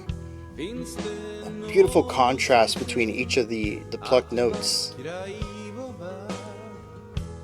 Oh, strummed notes, I suppose is more accurate.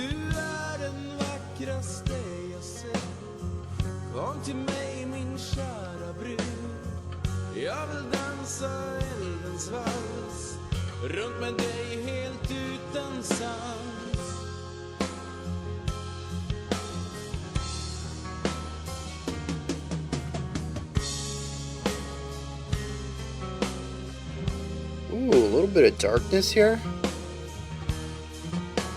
This song's quite a bit more minimal than some of the other ones we've listened to so far.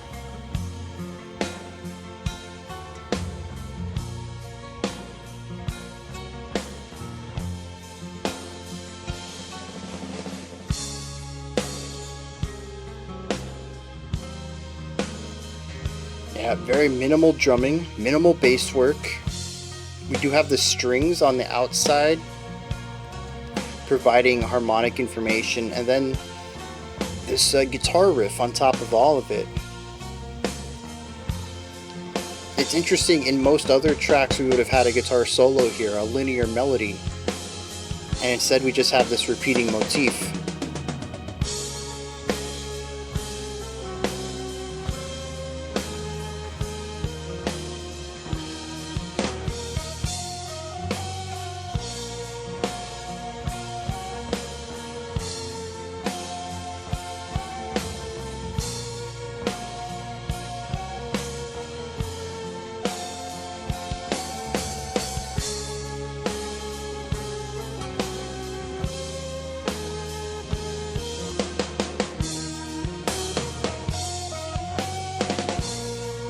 Okay, a little bit of modulation in here. We got some triplet feels.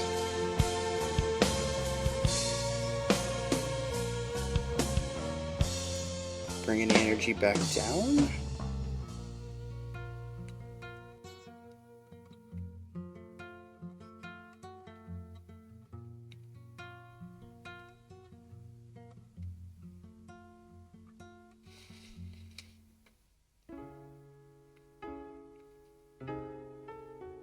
Oh, okay, I see what they're doing here. A tempo decrease, shifting the guitar melody to the piano. giving it that extra air of weight.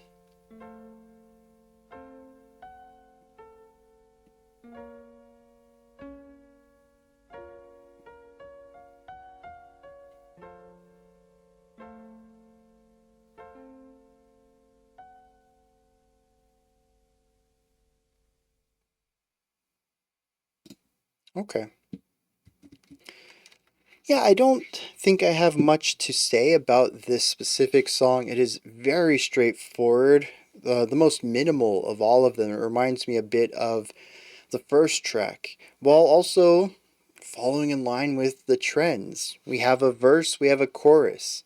We bounce back and forth between both of those for a little bit. We go to an extended bridge. It's just this time around we don't have the solo melody on top of it. It is purely atmosphere and foundation. We have rhythm, we have chords, we have a repeating ostinato, and that's it. That ostinato, that melody, that riff, that motif, whatever you want to call it, eventually gets transitioned to a piano, puts a little variation on it, gives it that extra weight and flair, and that wraps the song up.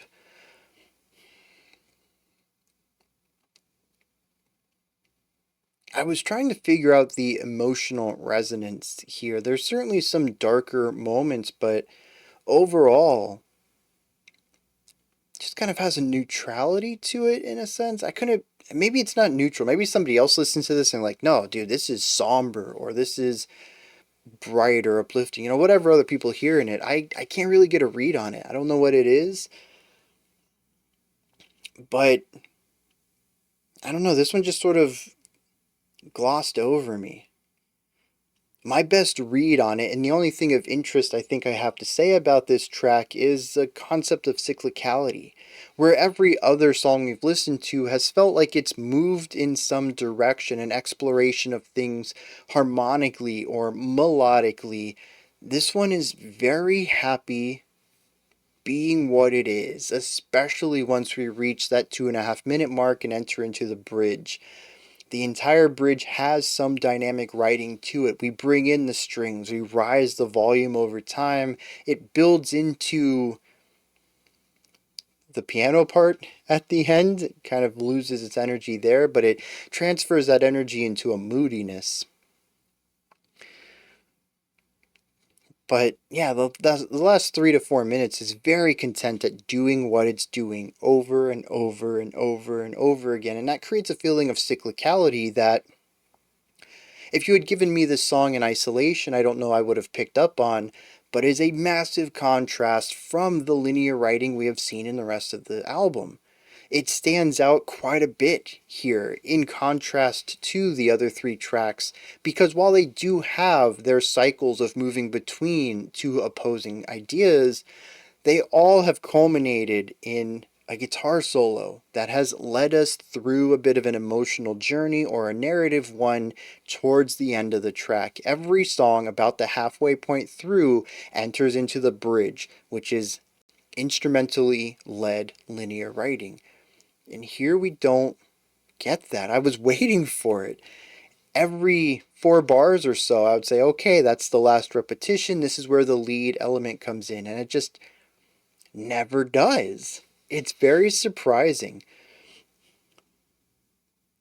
Maybe if this was a band that I felt did things less intentionally, it might be a fluke. Maybe they just ran out of ideas. Maybe they tried a few solos and nothing really clicked. But from what I've gathered, they're very, very intentional, which I am now coming to see is an interesting idea. This is their debut album, and this band knows what they want to do. Are there some rough edges? Sure. I've already talked about that before even knowing this was the way that they came out into the world and said, this is the music we are making. Their debut. But this is a really strong debut, and that makes me want to listen to the English version even more to see what changes on it, especially given what changes I can see on paper, you know.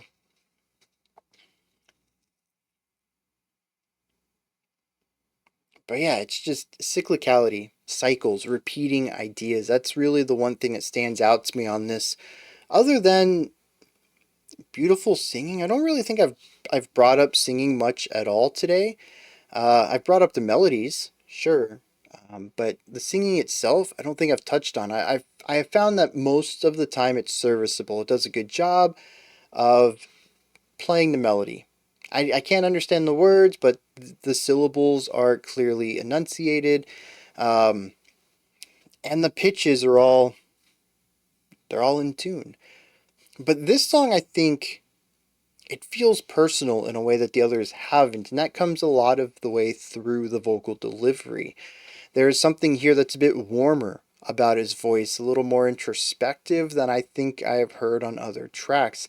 I don't know if that necessarily means that this song is closer to the vocalist lyrically, but at least from my perspective, it kind of seems that way, that they gave it just a little bit more oomph in the performance than the other songs. And that's not to say that they were bad, they just felt a little more disconnected. It was that, a performance. These are the words I have to sing, these are the notes I have to sing, I do it. Whereas this feels like something that might be closer to him. I don't know if that's true. We'll get into the lyrics in a little bit, but yeah, something about it just felt warmer, less sterile, less performative. It felt natural, and I think that's what helped this one stand out a little bit, which is curious because that is another point of deviation. This track compositionally is different from the others. It's also harmonically different from the others, and here we have another aspect that makes it stand out a little bit. I wish that would make it better for me. I tend to put a lot of weight on vocal performances, or at least lead melody performances in general. It doesn't have to be vocals, but vocals are really easy to become attached to since, they're singing words, and that's how most people naturally communicate anyways. And the vocals just haven't really been a strong showing. They're fine, they're serviceable. And here I'm like, okay, this is good. And then the music that's paired with it is just, now it's serviceable. It's wild. Things tend to keep swinging in these ways. One thing I did want to touch on that I completely forgot about was track 3's intro with the call, response, call, response, call, response, response, call, response, response, call, response, response. That was fascinating. It definitely took a little too long, I think, in a sense. Maybe knowing what's going on, it won't feel as long. Maybe the initial empty calls could have been cut in half. I'm not entirely sure. We spent a whole minute getting into the song proper, and while I enjoyed where that went, the lead up was not paced very well. At the same time, I don't know that removing any of it would help either, because it would kind of ruin the payoff. You need all that time calling without a response in order for the full picture to be cool. So, I don't know. Again, maybe multiple listens, now that I know how long it is and what it's doing, it won't feel as lengthy to me. But there was a moment, I think I even mentioned, I was like, I'm waiting to see where this goes. Because it does take a long time for all the pieces to click into a way that makes sense. You can kind of see how things are forming, but it's still hazy. It's still taking shape. But when it all clicks into place, I'm like, yeah, that was cool. And so that kind of left me in two ways, But I liked it. I really did. It was clever. And I really thought we were going to stop at the call and response. Maybe expand the call or the response. I was not expecting the bass to do a second response to it. And the way that everything interlinks was just fascinating. Absolutely beautiful idea. Alright, so let's check out some lyrics for track 4. Alright, track 4 is about wanting to share the beauty of the world with someone special. It says the sun goes up and the moon down. Is there anyone watching all the beauty in our world, listening to the whistling of the winds? High up in the mountains, above all the trees, there's a rocky outcrop for the two of us, where no one else can reach. And you, my dear bride, are the most beautiful I have ever seen, so come to me. I want to dance the waltz of fire around you completely without sense. I really like that line. Just letting your body go, showcasing how you're feeling through your movements, not trying to make any sort of sense out of it. And that's exactly what the song is about. It's that concept right there. I want to bring you to the earth so that we can see the beauty of our surroundings and I can spend that time with you. That's it. That's the whole song. So I suppose the simplicity of the music actually pairs well with the simplicity of the lyrical themes. There are 5 stanzas outside of the chorus stanza. So about 7 altogether, but only 6 unique stanzas, and they are all about the same thing.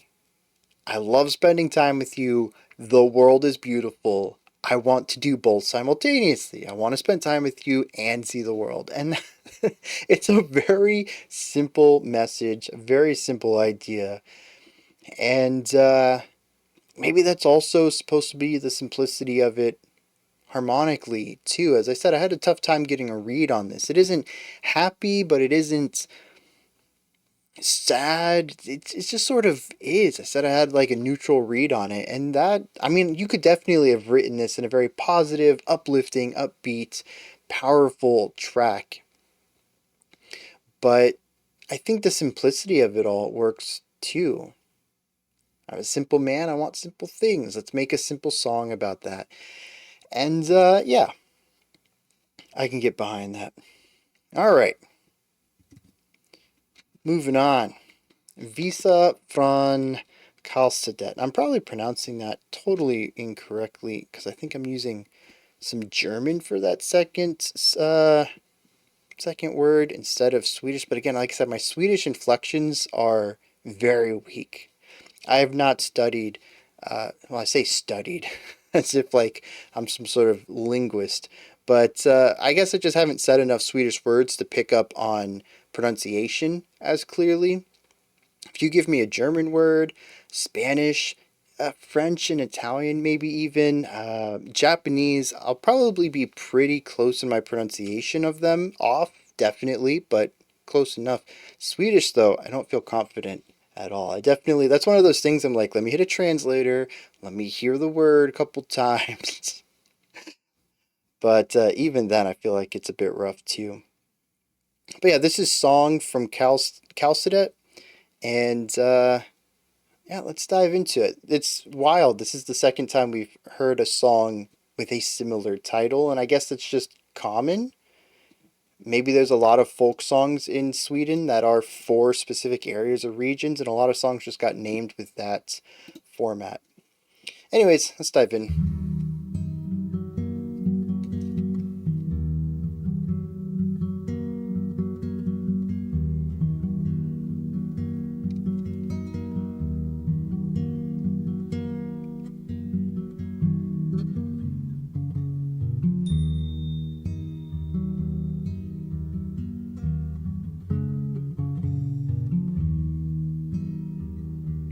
I like that resolving motif.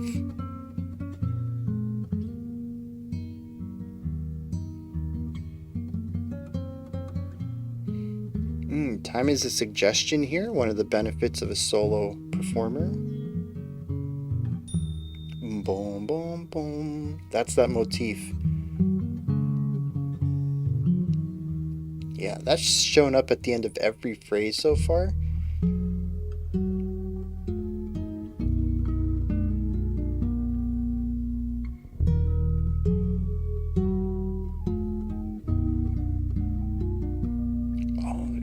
There's a flute, really quiet.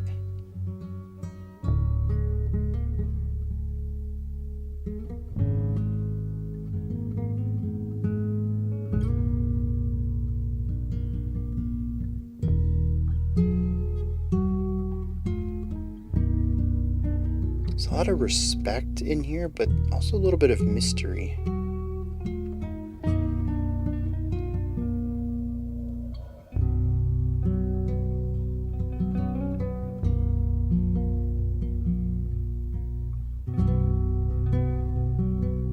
beautiful darkness, maybe, would be a good way to describe this.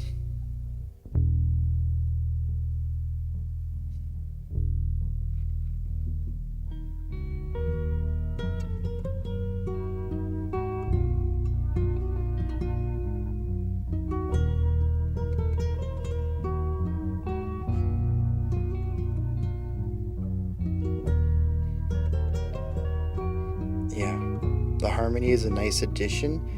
The texture layering too.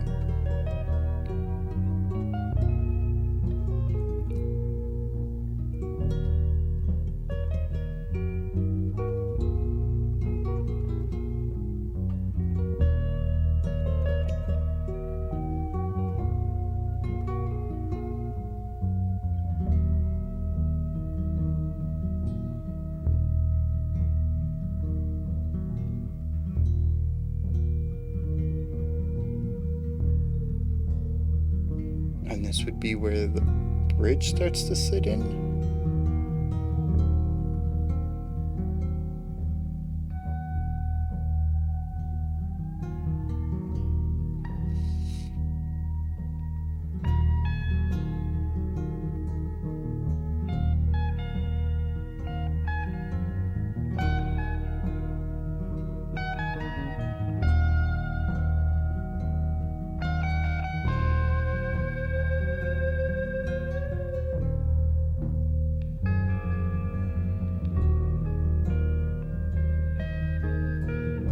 I would have described this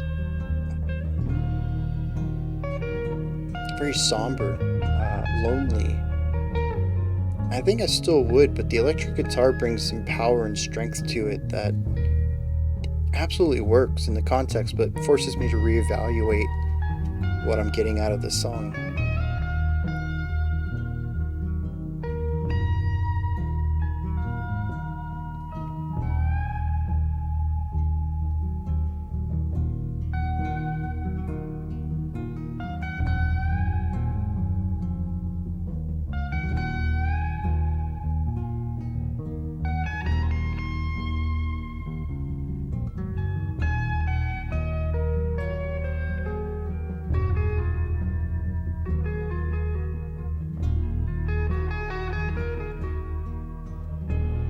Yeah, just these little ideas. Yeah, I mean, their melody writing is just so good.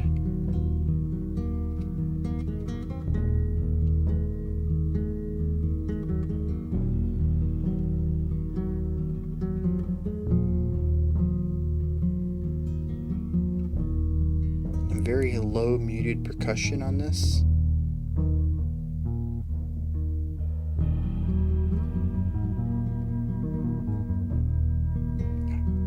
Love that bass line.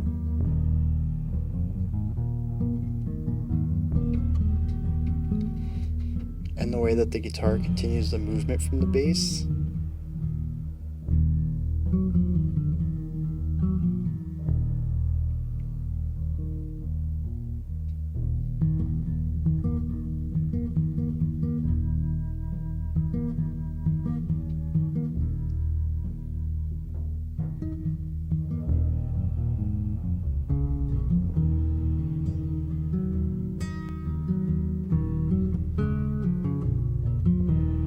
Now we bring back the motif. Okay.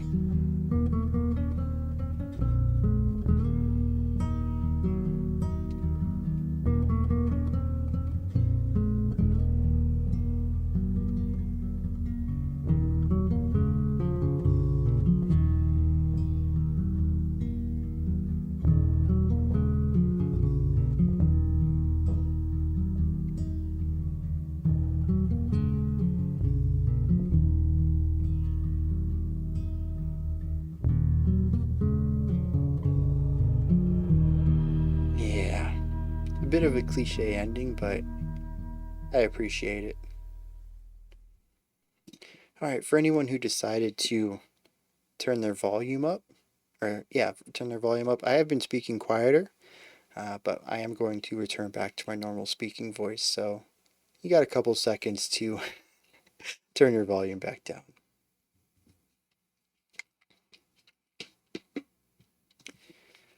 All right. All right. So, beautiful song returns to many of the folk ideas that we saw in track 1. We return to the concept of verse, verse, bridge, verse. AABA, similar to the jazz structure, but, well, I was going to say very different in intent, but it isn't. The memorable motif repeated twice, then a solo section, then you bring the motif back. I mean, that's how jazz works. I didn't mean to go in that direction, but that is exactly how this song operates. We have that bum bum bum bum bum bum bum bum. That's like the motif, and we have variations of it. We raise it up a little bit so we can have some chordal movement.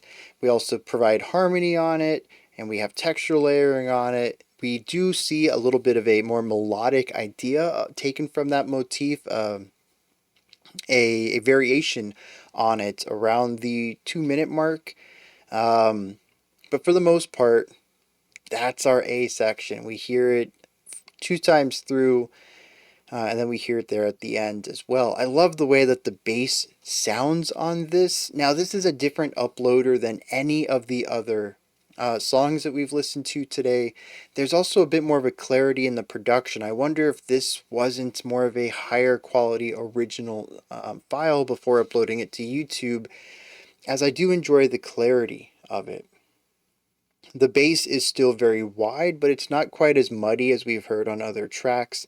And to me, it sounds a lot better. Its contrast and placement in the mix versus the guitar is beautiful here in a way that I kind of heard in my head on earlier tracks, but I had to imagine that based on what I was listening to, as the bass tended to be muddier, just kind of filled up space on some of the more compressed versions we listened to. Very, very light drumming on this one too. I think we brought back that traditional drum. As I mentioned, the round wooden body with some sort of stretched something on top of it. Very light hits. It's just a singular sound. It doesn't have any of that metallic feeling that we have on many modern drums. But again, it's very light. A couple of hits here and there, very lightly tapped, which matches with everything else because nothing in here is really hit that hard. There is this overall intimate element to this song that I really enjoy.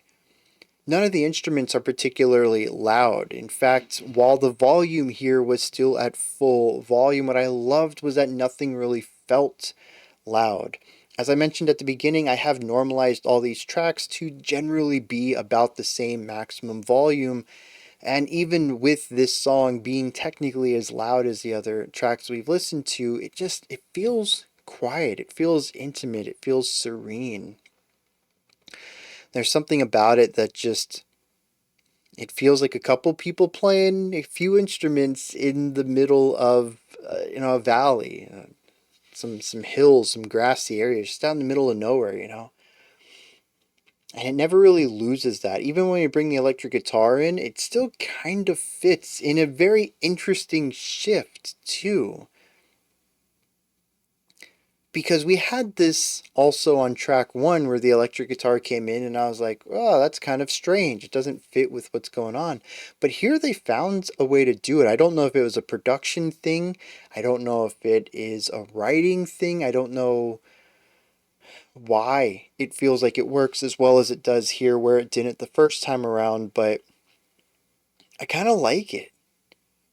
The electric guitar just fits in really well with the rest of the sounds going on here. And I wonder if that's because it is generally guitar based. We do have a very, very, very quiet flute in part of the opening of this track, the opening 2 minutes or so, but it is very quiet. It is pushed way down in the mix for some reason. I'm not entirely sure why. But aside from that and the traditional drum, everything else is still the bass and a clean electric guitar sound. Maybe it is an acoustic. It was a bit quiet for me to pick up on all the details, but maybe it's just the fact that this is still the rock band where our first track was predominantly strings and flutes and all that stuff, and it felt more folkish, whereas this one has more of the surface level concept of folk, but is still the band. For whatever reason, though, having the guitar, an electric guitar with a little bit of bite, show up in the middle of this didn't really affect me like it did last time. And I'm really glad, too, because I didn't want to be pulled out of this experience. I quite enjoyed this. The little bit of complexity that we hear at the beginning with the bass playing off of the guitar and the little playfulness between there, bum ba ba bum ba ba bum ba ba bum ba ba, and they sort of like bounce off of each other and fill in each other's space. One starts to hold out a note, the other instrument comes in with a moving part. They hold out a note, another instrument comes in with its moving part. Just the whole natural feel of this. I don't know, everything just flows like a river. It's so good. But then we move from that into the distorted guitar solo, and I liked the solo too. Something about it just absolutely clicks. It's the same type of melodic writing, linear style, and the great pacing that I've come to expect from this group. There's plenty of space and roominess in it. There's not a lot of showing off ideas. It's about knowing what you need to develop the sound you're going for, and they're going for something minimal here. And so even with the distorted guitar, they still achieve that. And it's just absolutely beautiful. Now, after we get that solo guitar, we have a little bit of space here where nothing happens. We're sort of setting the stage for the motif to slide back in, but it doesn't come back immediately. I wasn't really too keen on this in the moment, but in retrospect, I like it. It gives the song a chance to breathe. You've heard the core motif twice. You have now listened to a linear melody. You know the motif is coming back. This is the expectation they have set up all album long. You hear the main idea, whether that's verse, chorus, or whatever. Then you hear an extended solo section. Then you hear something new. Sometimes that solo section takes us out of the song. Sometimes we return back to a verse. Sometimes we expand on it. But the general idea is we're going to be moving into something more. We're going to be wrapping the song up. And they're like, it's coming, but we trust your patience. So take a moment just to enjoy this atmosphere. They don't stick with it too long. 8 bars tops, but just long enough for you to recognize, okay, we're not moving to that next idea immediately, and we can sit here and smell the flowers a little bit. It's a lovely little idea. Now, what does this song mean? We don't have lyrics to go on. I don't know what area the song was written for. I don't know what kallsedet is. So I can't really go into any of that. However, the song to me feels very peaceful. It feels very intimate. That tells me that it is either a very small town where everybody knows each other and everything just works, everything clicks together, everybody fills a role, it's a very well-oiled machine, or it's the other type of thing where everything works and it's a well-oiled machine. Nature. This could be a description of a natural environment. Hills, mountains, a forest, I have no idea, but it's something that's very peaceful. And having a song that we just sang about, dude, the world is beautiful. These mountains are gorgeous. The forest is gorgeous. I want to take the person I love up to an area and see all of this. It kind of makes me feel like that might be where they're going. Although, again, that might just be recency bias since we just talked about natural beauty. But regardless, I still get that idea. It's intimate, it's small, it's a quiet little area. It could be outdoors, it could be a community. Regardless, it is just a peaceful place to be. It feels like home for the listener. And to me, I get the feeling of a lot of small moving parts that don't take a lot of spotlight but ensure that the song can work perfectly, which means that, we can translate that to that their environment works perfectly due to the little elements, whether that little elements is natural things, the circle of life going on, the way that nature and ecosystems are self-sustainable, or the way that everybody has a little job in town and everyone does them and it ensures that the town runs smoothly. Regardless, that's my take on it. There's definitely a lot of serenity, positivity, but intimacy in that song. And, you know, it could represent a lot of different things in that way, but that's how I see it, at least. All right. Going into track 6 here. This would be the album Ender. So, I'm going to try to view it from that perspective. However, we also have the 2-minute bonus track coming in after it, so kind of have 2 album enders. And since I don't think we've done bonus tracks before, have we? I know we did a Seosin EP and we did a couple of extra tracks for that. Oh no, we did do one for Sim. I didn't realize they were bonus tracks. I was very confused by them because the pacing of the album went all bonkers. And then I think it was the person requested it. They were like, actually, those last 3 songs were bonus tracks. That's why they don't feel like they fit in very well. I was like, oh, that makes sense. But I think that was the only time we ever did bonus tracks, and I was just completely unaware of it. But we're going to do one here. Partially because it's so short, and partially because the person spent time translating it for me. So I figured we might as well do it, especially since it's such a short song. So anyways, let's dive into this track number 6 and see how they ended the album before they put the bonus tracks on.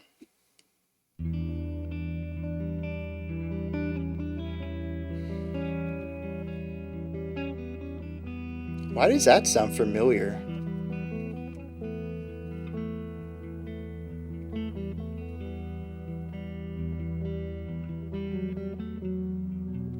I think it's a similar rhythm to the last track, different notes though. But I wonder if it is a callback to something earlier. I still find it wild that this song is the exact same length as track 3, and they represent the middle and the end. They're also the longest song, and again, just happen to be the same length. It's wild.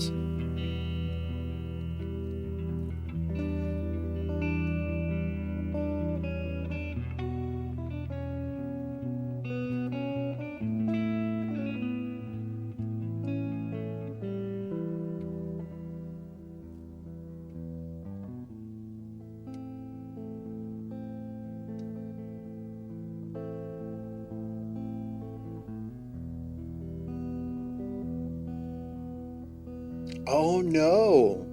Was this track 6? I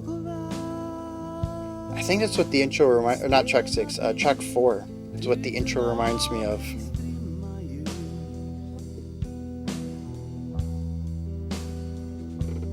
Because I remember thinking... this reminds me of... is it Nothing Else Matters?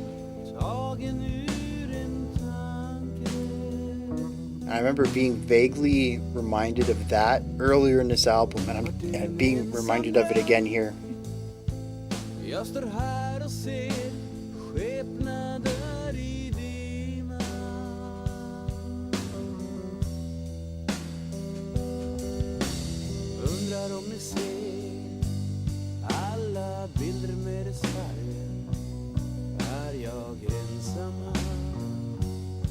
Yeah. The bass leading the harmonic area, given those chord outlines.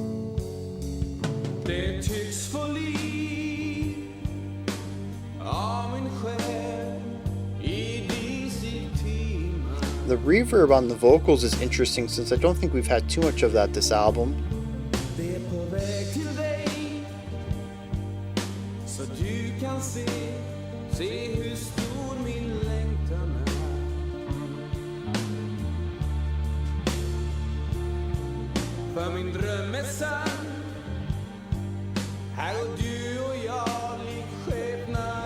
Once again though, very functional drumming, functional guitar and bass,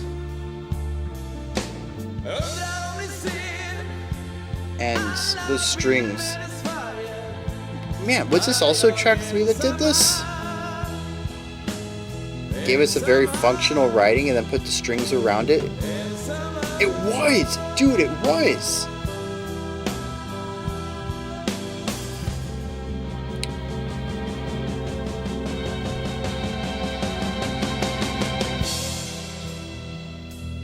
Although that's new, they have not built up to anything like that before. There are multiple parallels between tracks 3 and 6 though.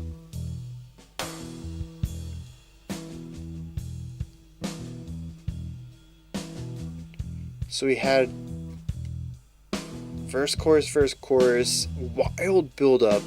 Now we're in the solo section, right?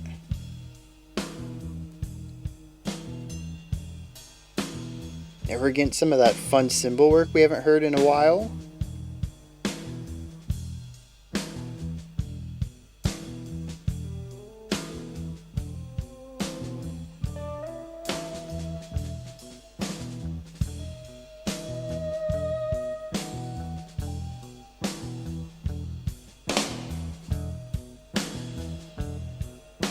Really weird snare intensity though. Everything else is kind of calm.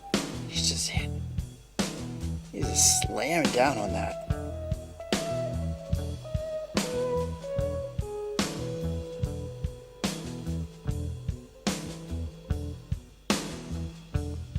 Now, interestingly, I don't think this is the guitar.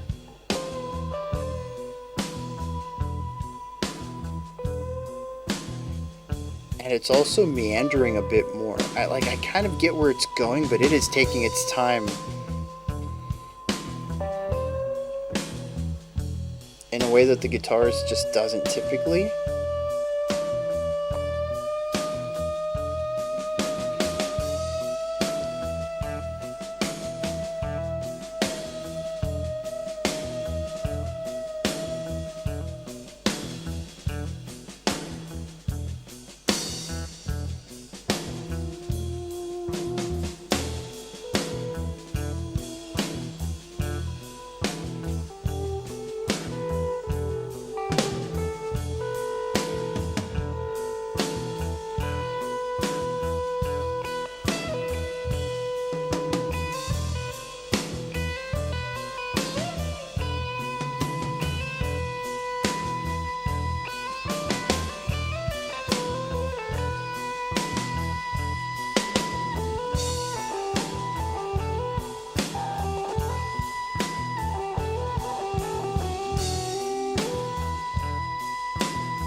It's an interesting change, utilizing a lot of bends, pitch changes.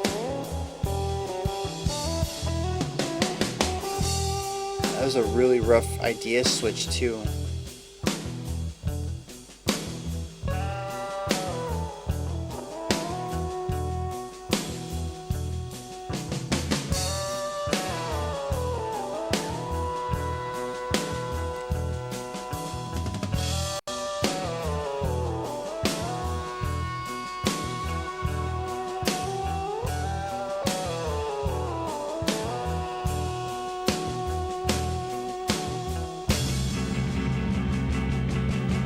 A rough transition.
These are the wildest drum fills.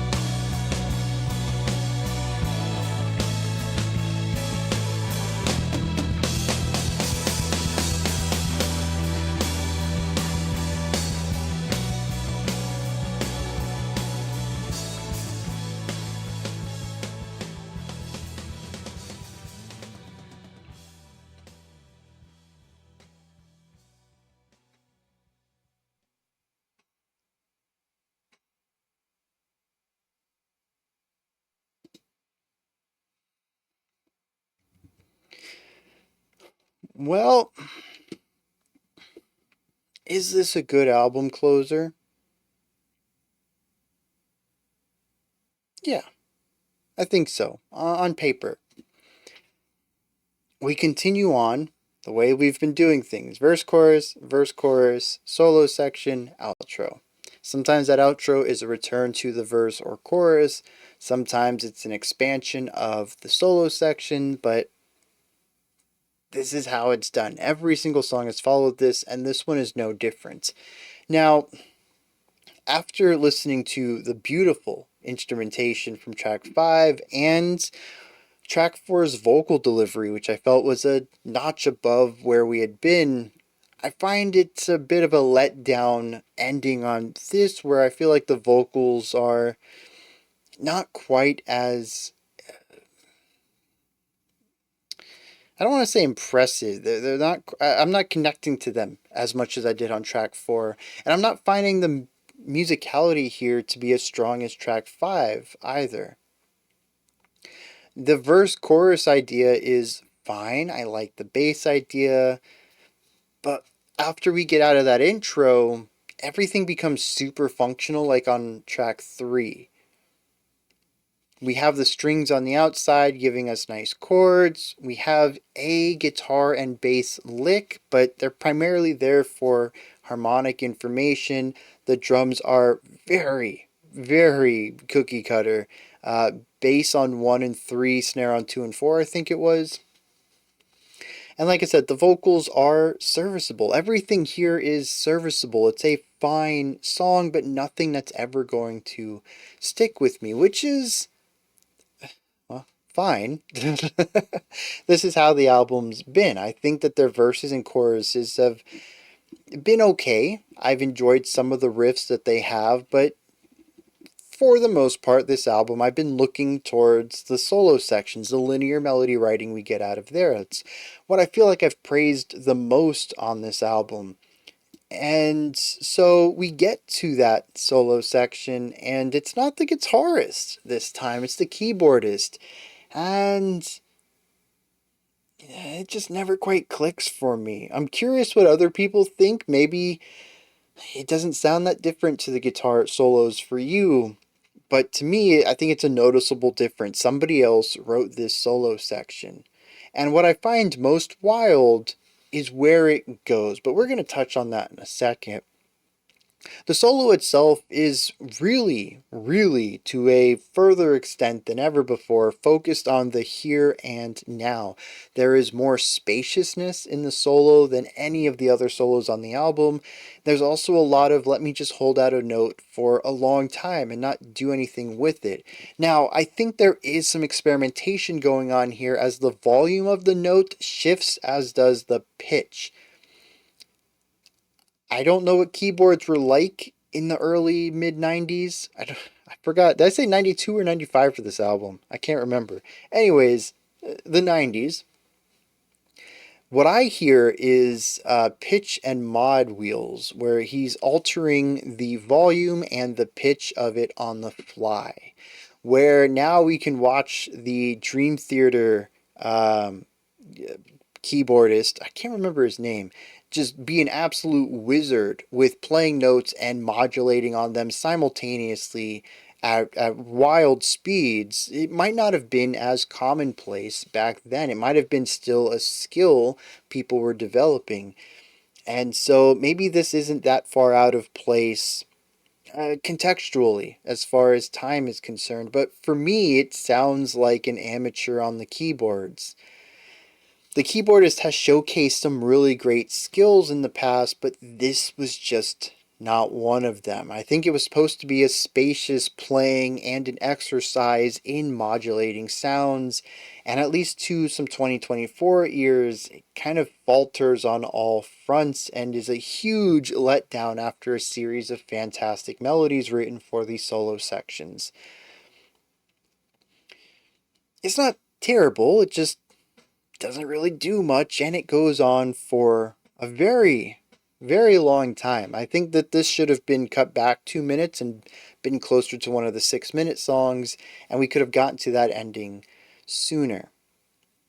The weird thing too, I think, though, is that this spaciousness, this isolation, it really could have led into something if they had decided to lean into it themselves, but it all built up into a big bombastic ending.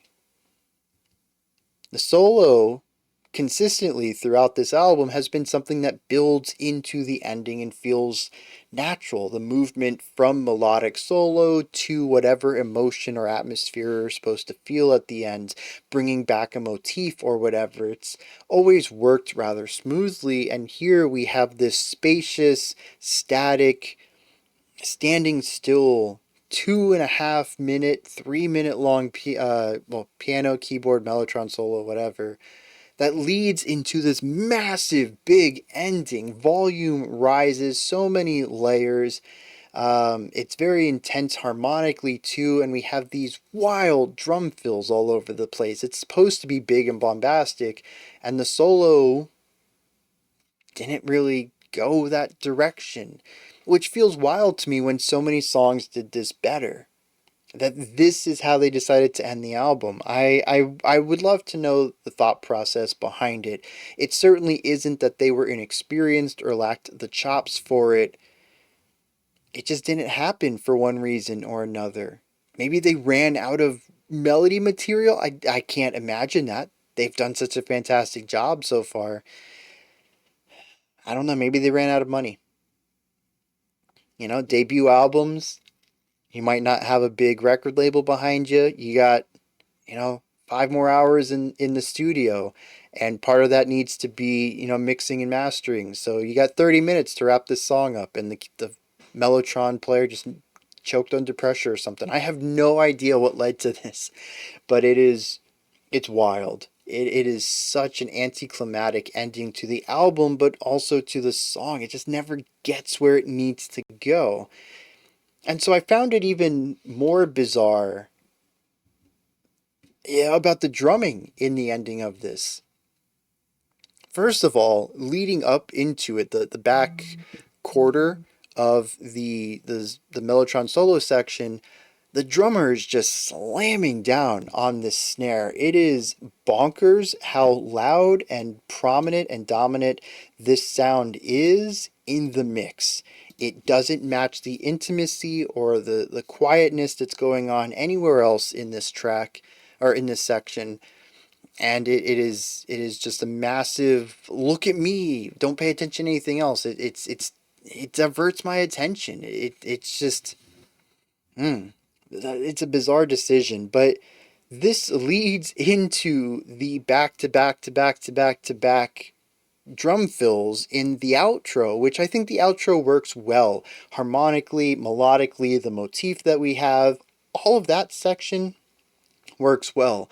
The drum fills are so obtuse though, constantly pushing around where our accent point is, building into repetitive ideas. One thing that stood out to me towards the end, I think it was the third or fourth to last drum fill, running down the drums, starting with the snare, high tom, mid tom, but instead of hitting the low tom over and over to get this this descending idea, we just kind of sit on it repeatedly and go to a cymbal and get ba ba ba ba ba ba ba ba ba. And it's like all that momentum where we were fluidly moving through this idea is done, and we're just hammering away at this one sound. We had movement and now we're rigid. And so between the odd rhythms and the odd choices of flow, the drum fills just never really feel satisfactory to me. They just come off as noise in a lot of ways, and none of this really makes sense to me because the drummer hasn't done this at all on this album. And I think this is the one time where I feel confident enough to say that maybe this is an experience issue, one of the few on here where we haven't really heard too many drum fills on the album. They're usually muted, a bit simpler, and designed to help progress between ideas. They're sparsely used and very measured. And here they're going over the top, but it almost feels like the drummer doesn't know how to do these big bombastic rock fills. And so they're doing their best at what they think it would be, but it comes off to me as amateurish. And it kind of disrupts the entire ending to this song between the mellotron solo and the drum fills. Those are just the two parts of the album that haven't been the best, and then they dominated the final moments of the album. I would much rather have preferred a guitar solo into more of those muted drum fills, little ideas, little ornamental things. Give me some more of that the ride cymbal stuff. Just what happened here was not great. And I'm curious if they think that way too. You know, I sit up here, sorry, as a music critic, and I tell people what I hear, and sometimes that's me hearing things that don't work. But I'll tell you, as someone who's also a music maker, that the person who knows where all the faults are in your music is the person who made it. They're going to be the hardest on themselves about it. They're going to know all the flaws they wish they could have fixed before they shipped it. Whether they ran out of time or money, or they just got fed up and said, you know what? I'm releasing it. This is just how it is, and I'm ready to move on to a new project.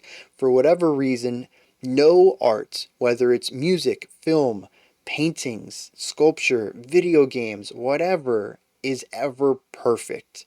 They are flawed pieces of art created by flawed creatures. And so, like I said, I wonder if they know this too, but they just ran out of resources, ran out of time, didn't care, were fed up, ready to move on. And they're like, it is what it is. We did our best that we could at creating a big rock bombastic ending, and we're just happy with the way it turned out, even if we know that there's problems with it. I don't know. I'm kind of curious about that. Because it is such a standout to me, and I hate harping on something negative. I would much rather praise something endlessly and then at the end be like, also, these couple of things didn't really work for me. But this has dominated so much of the discussion on this track because everything else worked the way it was expected. I don't really have much to say about the verse and chorus section that I wouldn't have said about any other song. This is the unique part of this track, and it's just doesn't work. And it's so weird that 80% of this song, or sorry, 90% of this album is consistently doing very similar things, staying within their lane, showing what they're good at and doing it. And then they end on something that obviously, at least to me, feels like it's outside of their realm. I don't know. To me, like I said, it's just really bizarre. But it's easily rectified too, but maybe they just, again, didn't have resources or patience. Maybe they were done with it. Maybe this was their 2000th attempt. I couldn't even say that right. 2000th attempt at making this big ending. And they're just like, screw it, we're done. Here's a take that's fine. Let's do it. I don't know what went into it, but it's for a song, for an album that I've pretty consistently praised for the most part.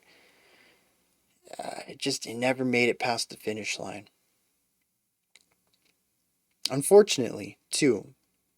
But, you know, debut albums, making it that far, your first swing, yeah, I mean, that is a big deal. So, let me look at the lyrics. Maybe that'll shed some light on things. I'm not thinking so, but we'll do that, and then we'll check out the bonus track and see what I assume a little 2-minute thing that ended up on the cutting room floor.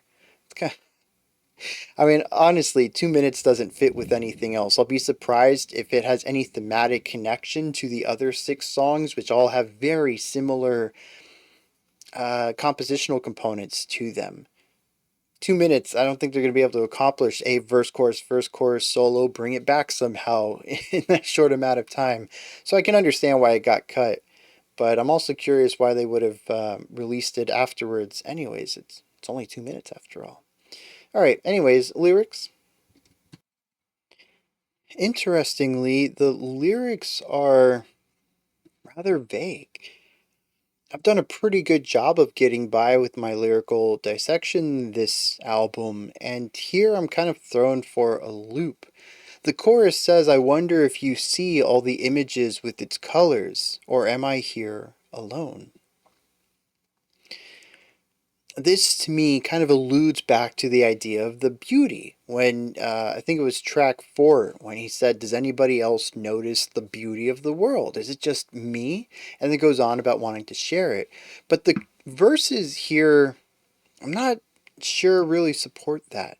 The first one says, "Like a fairy tale world, a solidification image broken by a streak of light, standing outside and see a picture taken from a thought. Was it just a lonely dream?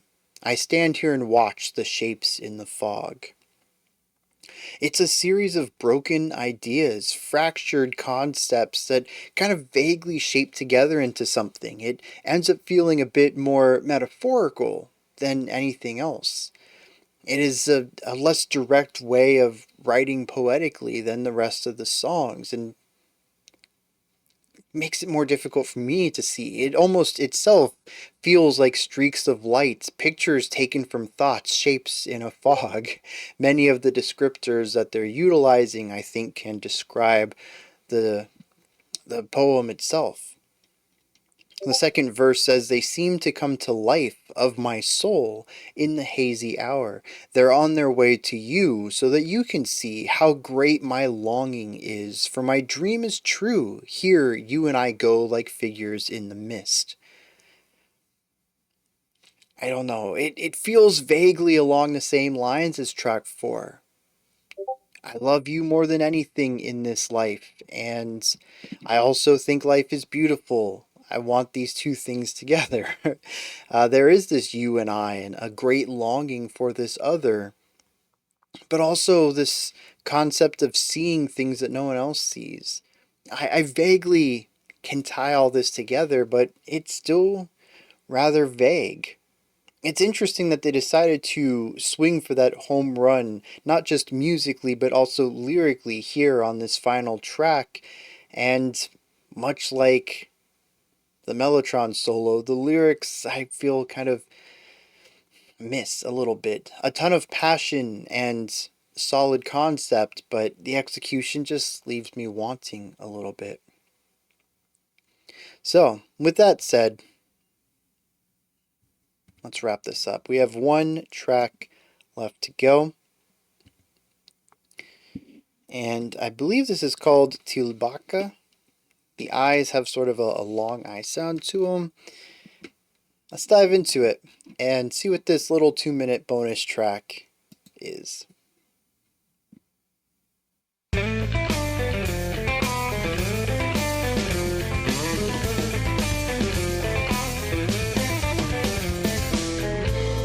Var är jag född på mars eller jorden?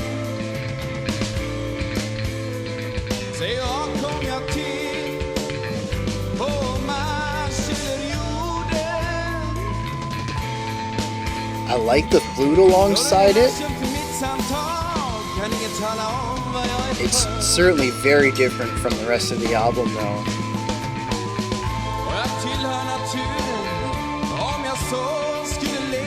The drum ideas are really nice too. Yeah, is this a totally different drummer? Fantastic flourish, interesting offbeat accents, all of it works rather well though.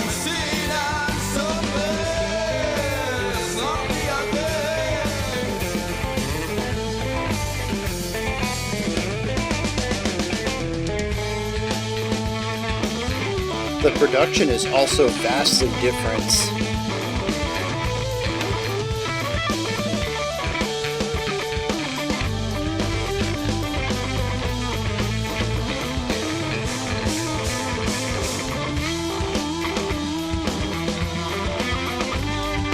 A little bit more complexity in this solo. Yeah.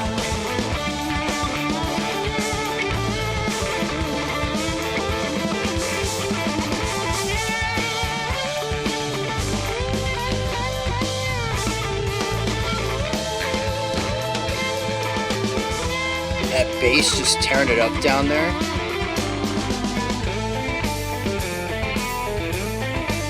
Bringing back the motif.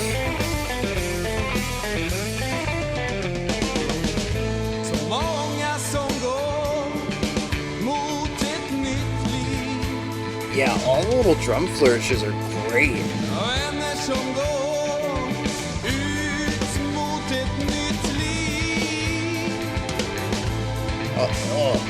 A little rough there, but I'll forgive it for the rest.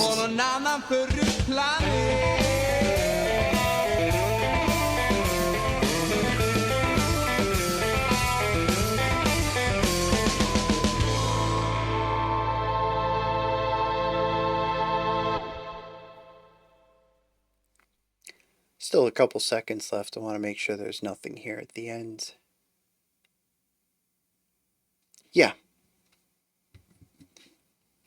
That was fantastic. Boom, ba ba bum, ba ba bum, ba ba bum, ba ba bum. Cool little rhythmic idea that gets repeated over and over as we move through this chord progression. The drums everywhere, other than the solo section where they kind of backed off a little bit. The drums are just bonkers though. Seriously. Those little, it's not even the fills, right? We do have a couple of solid end of phrase fills, but the drummer also just throws in these little flourishy ideas every once in a while. It is wonderful. They're all very tastefully done, enough to spice things up without being overbearing, and all of the rhythmic things continue to flow nicely. It's a drastic departure from track 6 where the interesting offbeat ideas end up feeling disruptive to the rhythm.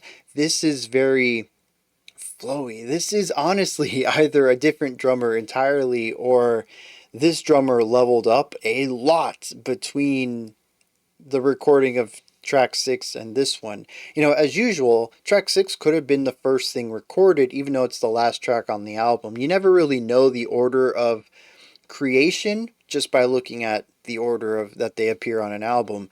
And track 6 could have been the first one, and this could have been one of the last ones. The drummer could have had a lot of evolution of skill across that time. But even the production here sounds different. This doesn't fit in with the rest of the album at all. It almost feels like something that they happened to work on, ended up on the cutting room. Well, no. Even if it ended up on the cutting room floor of, say, their second album, it would have been a bonus track for that album, right? So I don't know. I have no idea how this would have ended up on this album because it is just so different. If this was legitimately something that they wrote for this album and then were like, actually, you know, it doesn't really fit, we're going to cut it for now, that's bonkers. It must have been something that they just had burning in the back of their minds, and they're like, we got to get this down. They record it, and they're like, you know, it doesn't fit with the album, but it's a solid track. Let's do a bonus for it. And, you know, just a little change of pace, because that honestly helps a lot, especially for me. You know, I might start writing a song, I work on it for a couple of days, and I'm like, I'm just not feeling it anymore. I'll write something totally different, massive juxtaposition, and then come back to it. I'm like, yeah, I'm ready to get back to this, right? And maybe that's what happened here. But it's so, and the drumming is, I think, the biggest differentiator. This drumming is fluid, it's lively, it's energetic, it has personality and characteristic to it. And it works so well. Now, on the front of the guitar and bass, they sound great. Like I said, the production here is quite a bit clearer, but now that I think about it, it could just be a much better rendition, as it is a much newer video from a channel that didn't do any of the others. Didn't upload any of the other tracks. So it could just be that. But the bass sounds great. The playfulness between the bass and the guitar absolutely lines up with everything else on the album. Bouncing back and forth between the two of them, even that little riff, dun da da da da da da da da, that feels like it could fit right in any of the tracks. It has that little bit of rhythmic bounciness to it that we can find in a lot of the guitar riffs, and it has that push and pull movement where you hold a note and then you play a couple faster and then hold a note, bum ba ba bum ba ba bum ba ba bum, speed and release, speed and release. It's all over this album, and it being present here does actually line up. The vocals are very much in line with what I would expect, what the other 6 albums have felt like. And then we have the guitar solo, which I quite enjoyed. I thought it was very nice to have a little bit of that drum playfulness underneath it. Had a nice sort of call and response thing going on there, just playing off of each other in a beautiful way. And the solo did a great job of introducing a little bit of extra movement. It wasn't just those slower, more intimate ideas, sticking with longer notes and holding on to them. This one had a little bit of, not shred, but some showmanship, some faster ideas to it. Stuff we didn't hear in the other tracks. That also helps it stand out, but also gives the album a little bit of energy. I do think it would have been really out of place to include this, but it would have been a nice little change of pace, maybe around the halfway point, to take an album that is mostly on the slower atmospheric side and give it a pep of energy. Just kind of create a little bit of contrast, much like putting a slower ballad in the middle of an intense album. Just give the listener a little moment to breathe. This is the opposite. Give the listener a burst of energy. But I don't necessarily know that it works particularly well, because it would be one odd addition to the album. Everything else is rather thematically consistent.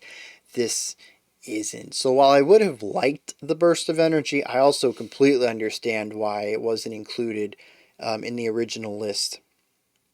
Is there anything else I wanted to add to this?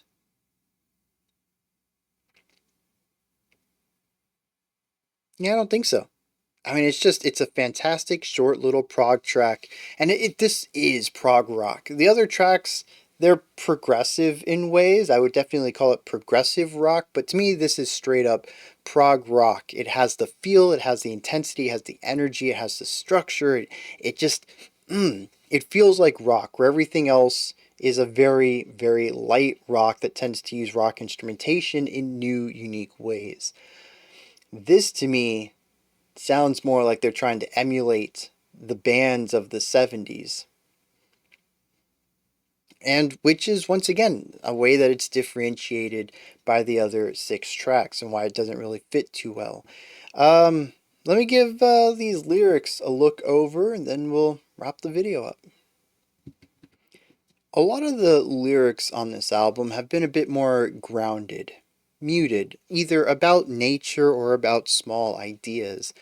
This one, it kind of sits in the middle. I think the concept here is small. It's asking about where one came from. Who am I is really the question behind this song, which is, I mean, albeit small, intimate, it's personal, but also very large. That's a big question, but it also moves outside of the earthly realms and asks about space. It kicks off, where am I born? On Mars or on Earth? Tell me where I came to be, whether that was Mars or Earth.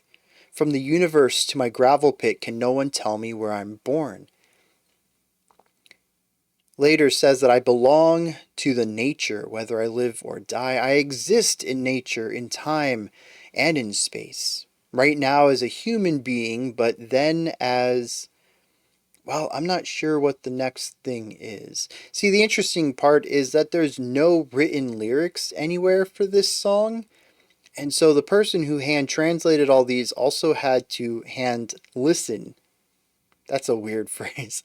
They also had to listen to it and write down the lyrics, and they couldn't quite make this word out. Even asking some friends for some help on it, never quite figured out what the word was to even begin translating it. But the idea here is that we have been talking about Mars and space, and says that right now I'm a human, but eventually I will be something else. There is this entire thing outside of the human experience, the earthly human Terran experience in here. I think it's wild. And then he says, like many who are moving toward a new life, like friends who go out to a new life, I'll see you sometime on some other former planet. Yeah, it's a drastic shift in lyrical theme. The metaphors, how we're getting here, are very different. Granted, again, it's still, I think, a small issue. Who am I? That, I think, does pair well with everything else on the album, even if I do think it's a bit larger. A lot of this album is about simple, small ideas, and Who Am I can be philosophically a pretty deep one. But the whole concept of bringing in Did I Come from Mars? What will I become when I'm not human? All of this kind of stuff. Seeing you on a former planet. The entire metaphorical and figurative elements of this has shifted drastically. There's elements here underneath the surface on the music and the lyrics that I think neatly tie it to this album, this era of the band in some ways, but ultimately what ends up on the surface is so distinct from everything else. It makes sense to me that it was cut. I also don't think it's too strong of a song. The short runtime makes the solo feel a bit cut short. The structure, instead of AABA, is only ABA, which I feel is fine given the limited lyrics, but I wonder if that was what led to that limitation. Did they run out of lyrics? Did they not find anything else they wanted to say, and so they cut the music a bit shorter? Or did they not like the loop enough to play it twice through before the bridge? Even the solo itself, I feel, was a bit shorter than any of the other tracks. So, yeah, there's just still a lot of stuff that differentiates this from the rest of the album. And like I said, this just kind of feels a little incomplete too. Maybe that's because I'm so used to the 6 to 8 minute songs on the album and really enjoyed their atmospheric exploration. This one feels a bit rushed in comparison. But I kind of like it as an ending. Not because I think it does a fantastic job of wrapping an album up, but it did get the end of the end of track 6, that taste off my tongue, and gave me something that was funner that I enjoyed on many levels. So, I guess it kind of works in the long run.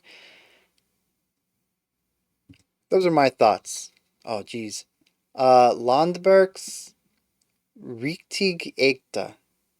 I think that's accurate. I probably pronounced it a lot better 3 hours ago.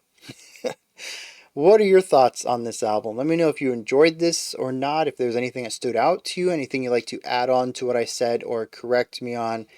Maybe just give me your own thoughts, opinions, and perspectives about it. Above that, in the description box, you'll find a link to Linktree. I said above that. You put that stuff in the comment section, above the comments. You'll find a link to Linktree in the description box. It takes you here. You can find links to my music, ways to support the channel, a link to the Discord server, and so much more. Above that, if you could, like, subscribe, and ring the bell. I greatly appreciate all 3 of those. That wraps it up for today. I'll be back tomorrow morning, 11 a.m. Eastern Standard Time, 3 p.m. UTC. I suppose that also means it might not be morning for you. But anyways, it's morning for me. We're going to do a live stream, 2 hours of music and conversation. It's just real chill, laid back. I do some light analysis. We basically just listen to some cool music and talk about stuff. If you can make it, it's 2 hours long. Otherwise, I always put up the VOD afterwards. Usually a few hours later, it goes up and you can watch it non-live and, listen to the music still. You just can't participate in the conversation, I suppose. I mean, there's the comments, but that's kind of participating. Anyways, I mean, that's tomorrow. And then Monday, we're going to start next week's theme, which I believe is the mid-year roundup. Some of your favorite tracks that have come out this year. It doesn't have to be off your favorite album, just, the song had to have come out this year. That wraps it up. So, always remember to be critical, not cynical, of the music you listen to, and have a fantastic morning, afternoon, or evening, whenever you choose to watch my videos.